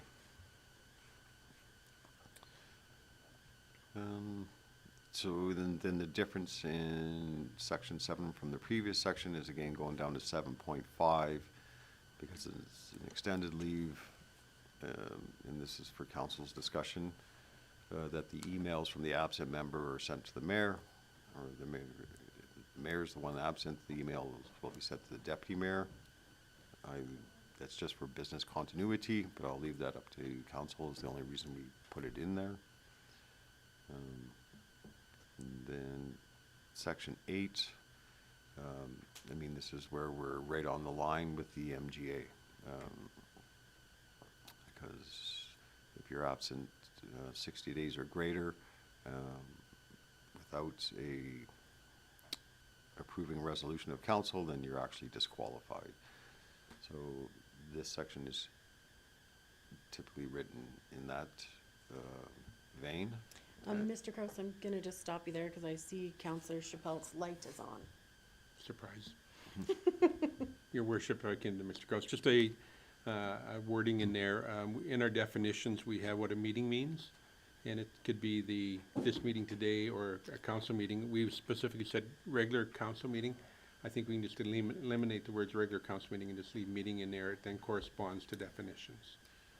Okay, yeah, in 8.1 is what you're talking about, right? Yes. Yeah. Yes, and 8.1. The only reason we wrote regular council meeting in 8.1 is because now that matches the MGA. Because in the MGA, it's 60 days from the first regular council meeting missed. So, it then conflicts with the definitions of term of a meeting then, because it's in there, it says any meeting and definitions, which could Yep. be this meeting or a council meeting. Then the statement would conflict under definitions. Yeah, because it's not defined. Maybe we Right, need to define regular council meeting to clear up things. In definitions. I appreciate the fact this coincides with the MGA, but I think if we remove the words regular council, this document then corresponds to definitions and what a meeting is. So and it's all about when you get notice, when the clock starts ticking and what 60 days is. And would it start ticking today, or would it started ticking last Tuesday? Or if you get your notice yesterday, does today your first meeting that you miss? So that, Or is it the next council meeting? And the MGA clarifies that it's a regular council meeting, not a meeting. So then do we have to clarify definitions then in here? Yeah, so this policy is drafted, not necessarily regular council meeting, it's drafted for regular council meeting, GPC meetings, and that's what it starts. In section 8, it differs from the rest of the policy where that 60 days doesn't start counting until the first regular council meeting day. And I can understand what you're saying, Councillor Schiffelt, to mirror that, so. If we take out in 8.1 regular, I mean, that's fine also, it's just the policy would apply, but it definitely wouldn't overrule the MGA where the MGA is specific on regular council meeting. So it would be different than the MGA, be more constrict, because it would say meeting rather than council meeting, correct? Well, this is just a leave of absence policy, right? So, I don't know if it'd be more strict or not. It's just for council's consideration of all the items. It just could kick in earlier than the MJA would be for the 60 days for disqualification. So kicking in earlier would be more strict than the MGA. But only for council's purposes, but not for the purposes of disqualification. Like, this policy can't override the MGA. Correct.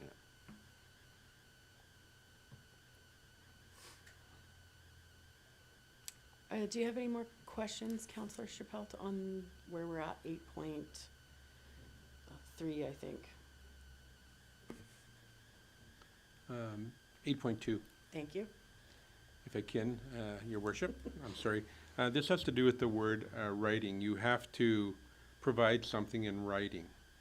And under the definitions, I think there should be something for writing, because that could be a text message, an email, a letter, it could be a whole bunch of things. And so I just want to, when it says that something has provided in writing, I think maybe just some clarity as to what we're expecting, because I get a text message from somebody who says they're not coming in. Does everybody get that text message? Or I just want to make it, I agree we need to get something, and it should be in writing, but what is writing? So I think just either the addition of a definition as to what that would mean, it may solve it all.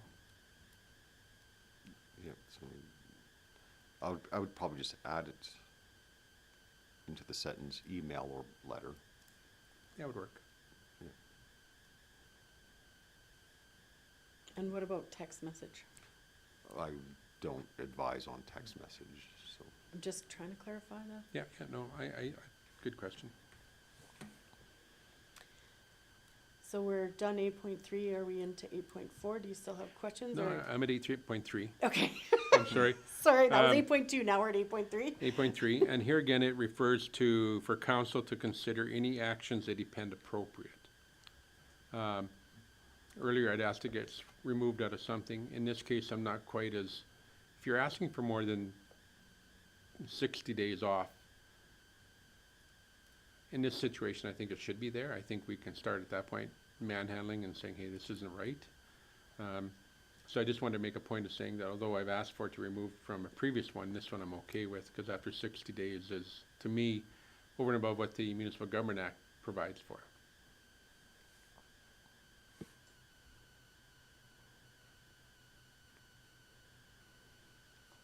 Okay, so then we're on to 8.4. Counselor Chappelle. I'm sorry, 8.4, I just wonder if it should end by saying up to 60 days or greater. Yeah, 60 days, No. no? Yeah, to follow the heading of the section, basically. Oh, okay, Yeah. gotcha. Thank you. I see Counselor Hutchinson has her light on. Counselor Hutchinson, It's a big one. you have a big light? You got two 8.4s. Yes. No. My apologies.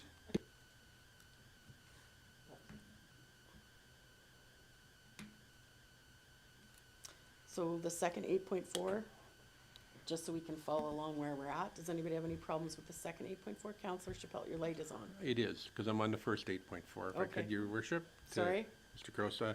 So here again, F, in particular, verification such as a medical note that the leave is required. Here again, I just question if the member chooses to provide us that evidence. I go back to earlier conversation where Alberta Human Rights, OH&S, employment standards, all that kind of stuff, and I just want to make sure that we're telling them they have to give us verification, and I'm not so sure we have the right to tell somebody they have to give us that verification. So I'm just wondering, somehow, I'm just questioning the you must versus you may. I just changed the wording to you may be required to provide verification. It Would does, that be suitable? it does say that at the heading of 8.4, council may consider the following. So that may does apply to F. Does that satisfy you, Counselor Chappelle? No, I have a problem with the statement itself. What you're asking for there. Yeah. Again, when you're asking for medical information from anybody, a lot of that stuff is, anybody shouldn't have to disclose their medical information, I don't think. I think it's illegal, actually. So I just question Yeah, that. so, you know, just for clarification, it's not disclosing medical information. It's just a note from a physician saying you're on medical leave. It's no different than our staff. When we ask for a doctor's note, that doctor note, like I said before, just says so-and-so is off work for medical purposes or reasons. It doesn't disclose any personal information. Okay, so I'm back to, I don't think it should be in there because in Alberta, in Rocky Mountain House, with knowing what I know, it's very difficult to get in to see a doctor, to get a doctor's note. It might take you 60 days to do that. We deal with it all the time, Your Worship, on our staff, so. And So, how do but we they deal end with up going to the hospital and ties up hospital. Yeah. I'm a big proponent of don't go to the doctor unless you actually need to be there. So if you know that you're sick, I guess if you're over 60 days, it makes sense, but I still think that it should not be required because try to get into a doctor. Counselor Ald has not spoken yet, and I see his light is on. I would just say that it should be in there if we're gonna have a policy as far as leave of absence. If it is a medical, there should be some onus on the member to provide a doctor's note. And all, like Mr. Crowe says, it just has to say they are off for medical leave. You should be able to get in to see a doctor in 60 days, and it's gonna be after that, so.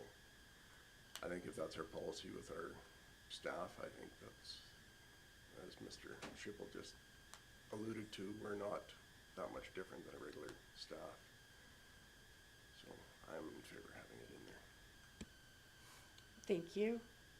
Counselor Phillips, did you have the same thing to say or something Just different?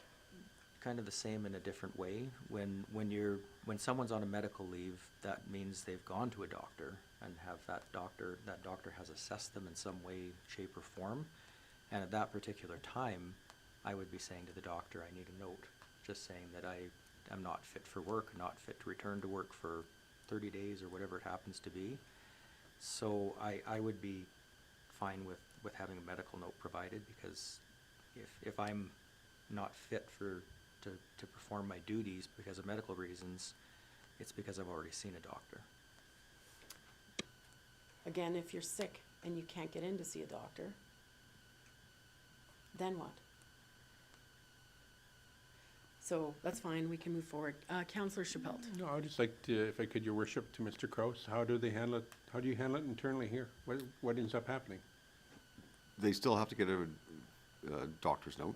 Sometimes it's after they return to work that they'll get the appointment, and the doctor will write a note saying absent for these 3 days afterwards. You know, I mean, it's a totally different topic, but I mean, I think we're a little too stringent on the 3 days. If you're sick with the flu, you could be out for 3 days, and there's no need to go to a physician. But that's, you know, that's our personnel policy. It's something to deal with in the future. But in this policy, I mean, it's not specific to a medical note. It's just saying verification such as a medical note. And this is only applying if you're absent for up to 59 days, so past 30 days. So when you're in that, so like anything up to 30 days, I mean, there's no request for verification, right? And again, I say this is council's policy, so you guys you can take it in or out. I'm not trying to dictate what you're doing. Okay, so, I normally have Miss Breeze here that gives me the nod when I need to have a break. And so because she's not here today, I just would like to put it out there. Does anybody want to have a break now? I'm gonna for sure have a break at 3:25. But would anybody like a break now, or should we push through? Push through and then wait till 3:25? Okay, I would say just finish this I don't have topic. Miss Breeze here to tell me, but I know I will have one at exactly 3:25, if that's all right. Okay, so moving forward, we're at 8.4, the second one yet? Thank you, Counselor Hutchinson. 8.5.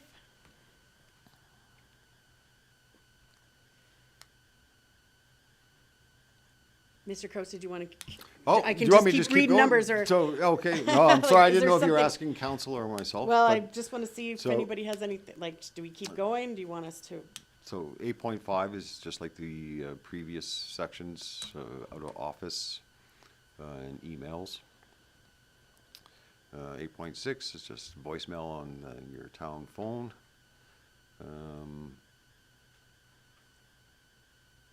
With the exception, I think, these are over 60 days, so the policy is just saying, you know, please hand your cell phone, credit card, and laptop to administration for safekeeping, and that's only applies if this is 60 days or more. So, and then section 9.1, this is basically, you know, an emergency catch-all kind of clause. So it's understanding members may experience a medical, family, or another type of emergency, and council shall take this into consideration in applying the notification of absent requirements of this policy. So realizing that stuff can happen. Okay, so that seems like that we're concluded. Does anybody have anything, questions or comments to move forward? No? Does anybody, Counselor Chappelle? Well, I brought up the elimination under 59 days or less of, and council to consider any actions they deem appropriate for the removal of that statement of 60 days or less. And I don't know if I got a buy-in or not a buy-in when I brought that forward. So before we move on, I just want to know if we can get a buy-in to remove that. It's in there for more than 60 days. but less than 60 days, it then corresponds with the Municipal Government Act. Thank you. So I'll just do a straw poll. Does anybody feel that they are against it being removed? Can I have a show of hands? You had said 60 days, I think you meant 30 days when you made No, that it statement. means under 60. Under 60 days. There's nothing in the 30 days. There's nothing in up to 30 days. It doesn't have that at all in it. It only kicks in at 60 days or less. So it's outside the MGA. It's just something different. Just sort of outside the MGA. So, Deputy Mayor Caprero, would you Sorry. have a comment about that? Just clarification for myself too. Counselor Shipple, are you saying erase all of 7.3 or just that last bit that says, and for council to consider any actions they deem appropriate? Correct. Just the Just last little bit. part. Okay. Yeah. I think I would be okay with that. So is there anybody against removing that last section of 7.3, and for council to consider any actions they deem appropriate? Counselor So- Phillips, you're against having that in there? No, I Or, removed? just want some clarification, because if you look at item 6.3, it also has that same statement for the 30 days. That's what I was clarifying, because I was asking if you were saying 30 or says it is in the 30-day one. You're right. So I just wanted clarification on what we're doing and removing here. I agree it should be removed on the 30-day one for sure. On the 60-day one, I think it should still be there. Because after 60 days, we're talking an extended period of time, and discussions need to happen. It's under 60 days. It's 59 days to 30 days. 7.3. Yes. Okay, thank you. Does that clarify? So is there anybody against removing those two statements out of 6.3 and 7.3, which would be under 59 days and under 30 days? Counselor Hutchinson. I'm fine with removing on 6.3, but I would like to see it stay on 7.3 because it follows the 7.4, and those are the considerations that we may be putting in place. So that would allow us in 7.3, when we're giving notice to the public of the absence, that we would have the opportunity, if we felt appropriate, to do A, B, C, D, or E. So 7.3 counteracts 7.4. If we say anything we deem, if we remove it, 7.4 can still exist.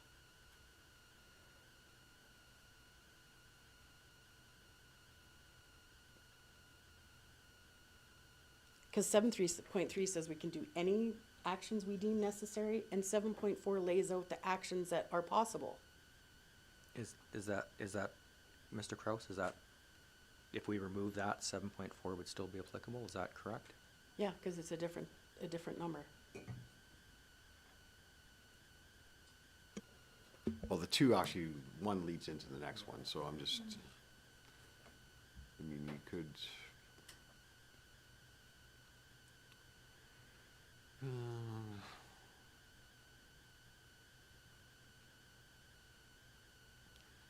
And for council to consider any actions identified in section 7.4 could be. That Makes more sense. makes more sense, because one thing says you can do anything, and the other one says, here's what you could do. So we'll change 7.3 to read, you're fine, 7.3 to read, the CAO shall place the written notification on the agenda for the next regular council meeting as to notify the public. Am I reading the right thing? Yeah. Of the absence, and for council to consider any actions in 7.4 they deem appropriate. That's what we'll change it to. Any problems with that change? I don't see any at this And point. then we're- Counselor Phillips? Then we're removing it out of 6.3 as well, correct? And we want to remove it out of 6.3. Okay. Can we flip up there and I'll read what it says? So 6.3, we're gonna remove, so 6.3 will read, the CEO shall place the written notification on the agenda for the next regular council meeting to notify the public of the absence, period.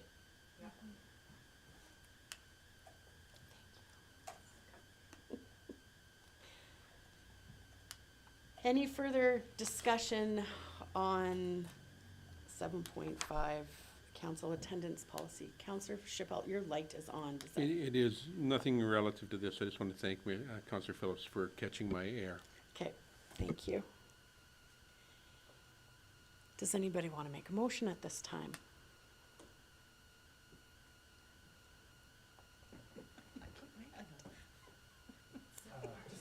Your light is not on.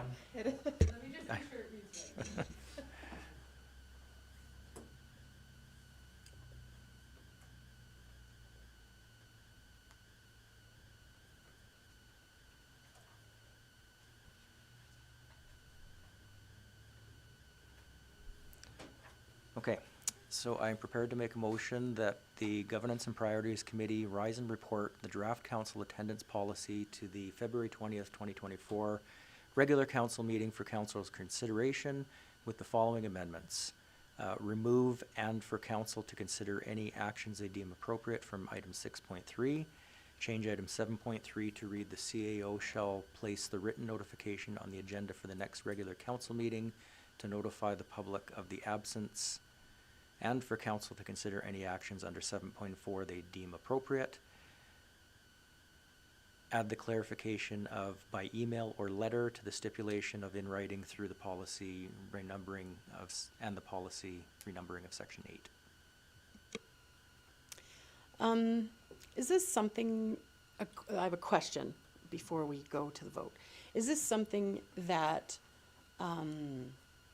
our legal counsel could review before moving forward to see if it has human rights or other impacts?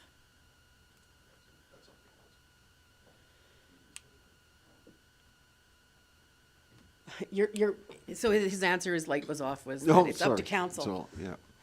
I mean, administratively, I'm comfortable that we're not violating any legislation, but we are missing two changes in the resolution that was brought forward. One, in 8.1, remove the word regular, so it just says meeting. And 8.2, instead of having writing, we just put email or letter. That one's on there. Is that one's on there? And there's two 8.4s, no, 7.4. So we're just missing the What's our double? 8.1. Okay. Sorry, I missed that. Okay. So, I'll just ask, Councillor Phillips, do you accept the amendment to your motion? Yes, I'll make an amendment to the motion to add item 8.1 to remove the word regular from the wording. Thank you. So is there any discussion on the new amended motion? Seeing none, I will call that to a vote. All in favor of that motion? And those opposed? And that's, I think I still have some reservations, so I'd like to be opposed to that, so I'd like to recall those in favor. And those opposed? And that's carried. And so I'd like to call a brief 10-minute recess at this time.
Ma'am.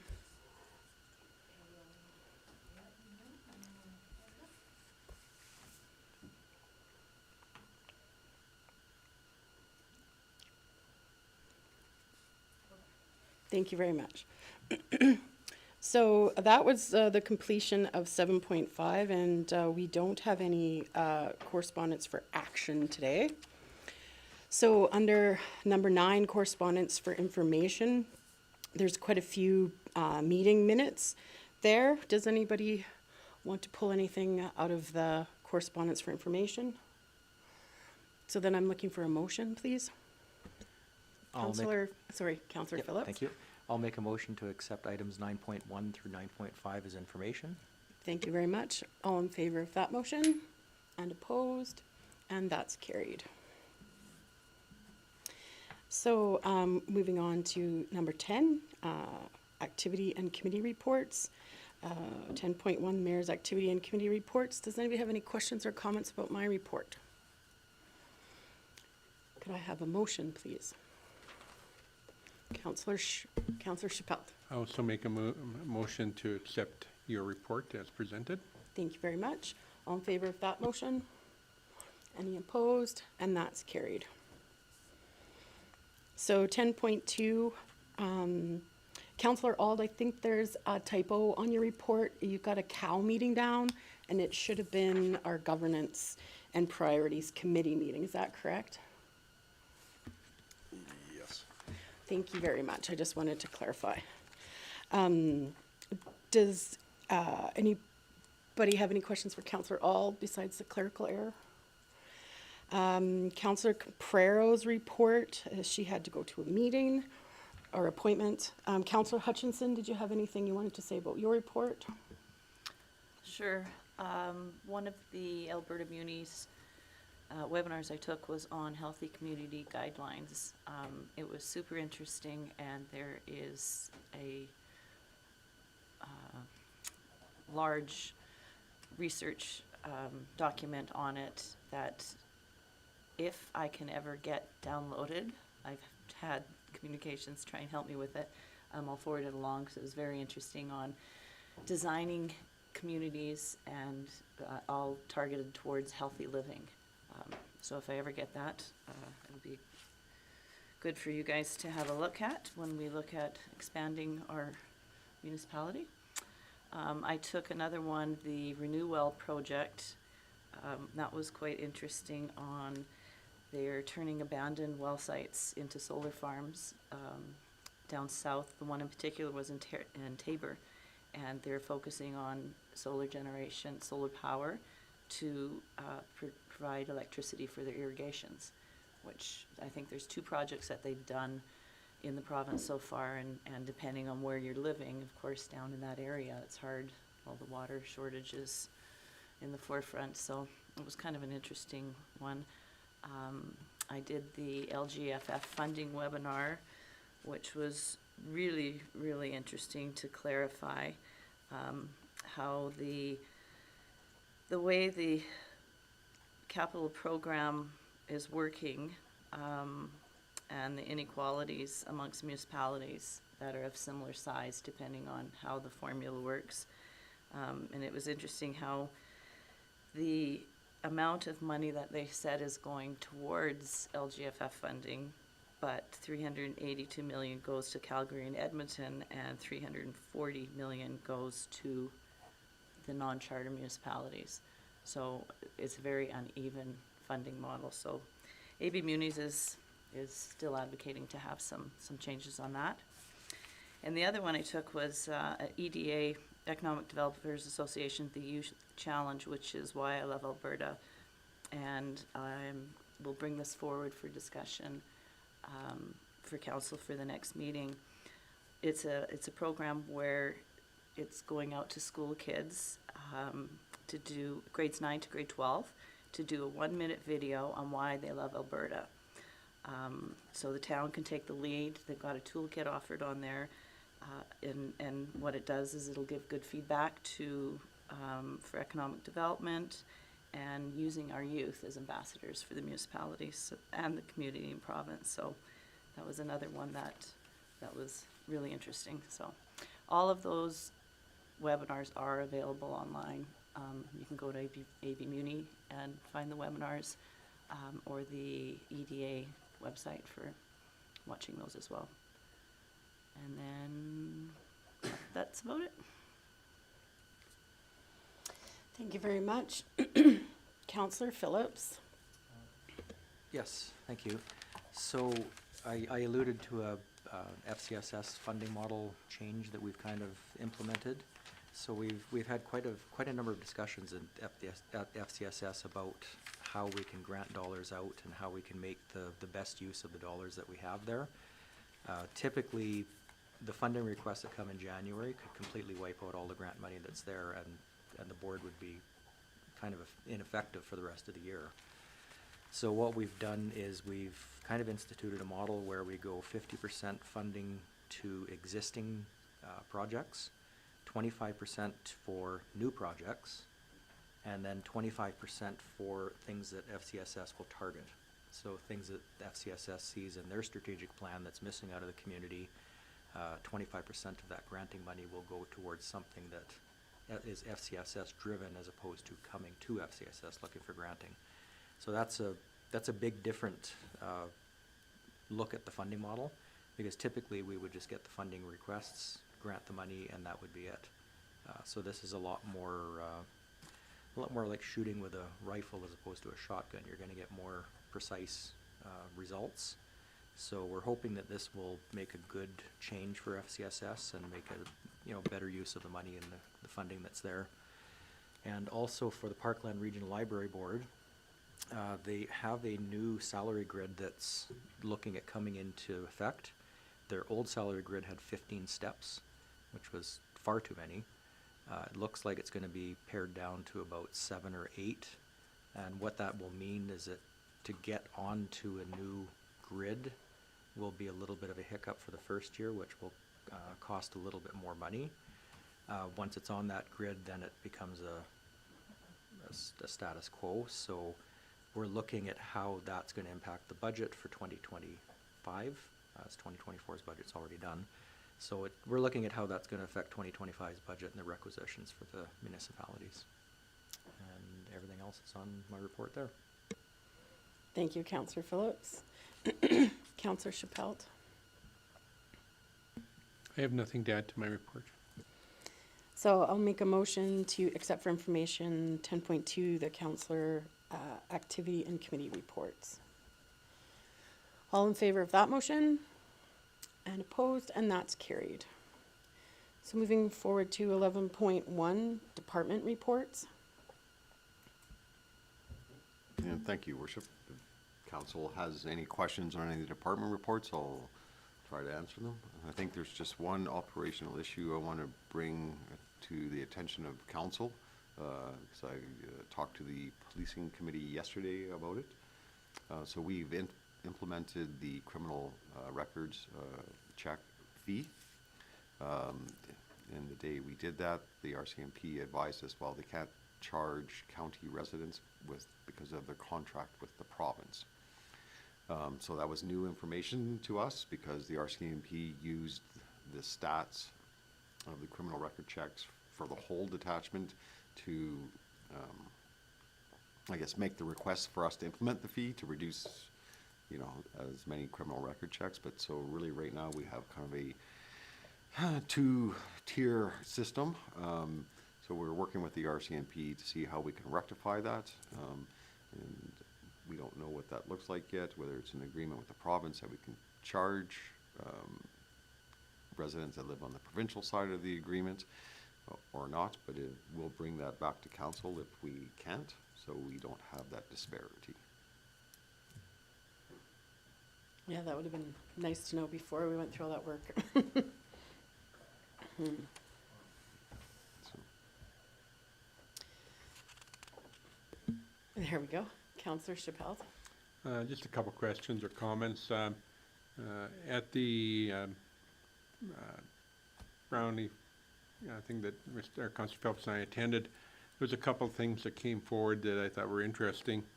One was doing construction, where they talked about doing construction, which we're in the middle of doing, and they're talking about best practices. And I'm hoping that we're doing this one, and what it is before we pay any contract for any work, we're checking the property title to ensure that there's no liens against anything. And I'm thinking we're probably doing that already, but they said beware, because if you pay it and there's a lien for that job, you're paying twice, so, Yes. Yes, we check before advancement goes out, yeah. oh, good. They actually have to provide us with the stat deck and everything, so. Awesome, that's perfect. The second one they were talking about was OH&S and all the changes that happened in 2018. A new law, new legislation had changed about harassment policies, including reporting and confidentiality, and statutory frameworks involved in that. And it has to be reviewed annually. And so, again, in best practices, and they said that this is coming up with concerns in the workplace between employees and employers. And so I just want to make sure that we do check that. The other thing they said is that if it's done internally, so if we have an OH&S person internally, that person can't sit on the committee or anything. They're there only for information purposes. So they said that a lot of communities misread that, and so they put a person on there and they're actually the chairperson, and that can't happen. So I don't know where No, that's at. so we do have a joint health and safety committee. Okay. And our health and safety personnel is not the chair. Okay. And it rotates through. Okay, so they can't even be, they're just a information person, and they said just to make sure that that person is there only separated from the rest of the group and only acts as an information person, so. Yeah, well, we don't really actually have a health and safety officer. We have a health and safety administrator, I would say, who Okay. organizes it all. Okay. So- Just to, yeah. I knew you'd have it under control. I just had some questions about the airport totals. We have 333 visitors in 2020, 388 from 2021, 376, and 338. Does that so that includes the August events that we had, like the July and August ones. So the arrivals and departures of 4,000, for the year, would that mean that those people are just not signing in as visitors? Yes, Okay. yeah. So we don't really actually know the stats of how many local people are using. Like, if I look at touch and goes, there's 720. But those people could actually, like, the full stop people are like 3,000. So I'm just trying to grasp some numbers of community people that actually use the airport. Do you know how many stakeholders that we have? Because they would be in these numbers, right? So it could be some person that flies twice a day someplace that's a stakeholder, that would be the 4,000, right? Yeah, for arrival or departure, yeah. Yeah. Yeah. Do we know how many, is it 43 community stakeholders that we have there? Is that a close number? It's probably an old number, but it was just like a number that I had kind of floating around. I would have to check that, Your Worship, to see. We have a stakeholder list. They're not necessarily hangar owners or residents at the airport, but. Right, yeah. right. Yeah. No, I was just reviewing some numbers about the airport, that's all. Thank you.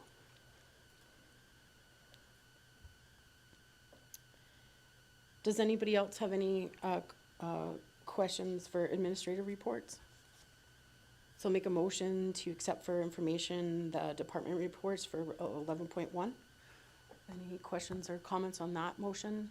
Seeing none, I'll call that to a vote. All in favor of that motion? And any opposed? And that's carried. So today's action list for February 3rd, 2024, February 13th, 2024, Mr. Kraus. Thank you, Your Worship. So the first still open one, that's for our ECDEV department to contact landowners and bring back a report in March, so that's ongoing. And the other open one, and that's in regards to the awards banquet, and just to let council know, they have forwarded a budget to us in our percentage, and it's below our budgeted amount for this year. Can't remember Great. the exact figures, but it's below the budgeted amount, so Good. I think that is it, your worship. Does anybody have any questions about the action list? Would anybody like to make a motion? Counselor Phillips. Thank you. I'd like to make a motion to accept the action list of February 13th for information. Thank you very much. Seeing as there's no more questions or comments on that motion, I'll call that to a vote. All in favor of that motion? Any opposed? And that's carried. So, Mr. Kraus, can I do a notice of motion now, even though it's not a regular council meeting, or does it only apply to, the, what are we called now? Governance and Priorities Yeah. Committee meeting? So, your worship, the notice of motion would go to the next governance and priority. Okay. So it's not, Okay. So I would like to make a notice of motion that we review the civic building plans at some point to see if there's a cost savings to not have the CPOs in the building, but to have them at the RCMP office. That's my notice of motion.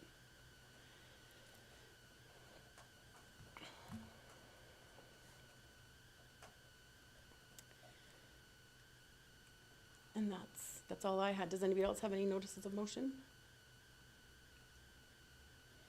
Seeing none, we'll continue on. There's no closed, no, it's a notice it's of a motion. notice of motion. We discuss it and all that at the next Governance and Priorities Committee meeting.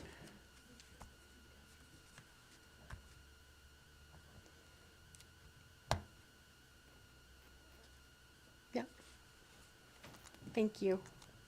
That concludes notices of motion, seeing as there's no other ones. Closed session items, we don't have any listed, and so seeing there's nothing else on the agenda for today, I'd like to adjourn the meeting. Meeting adjourned.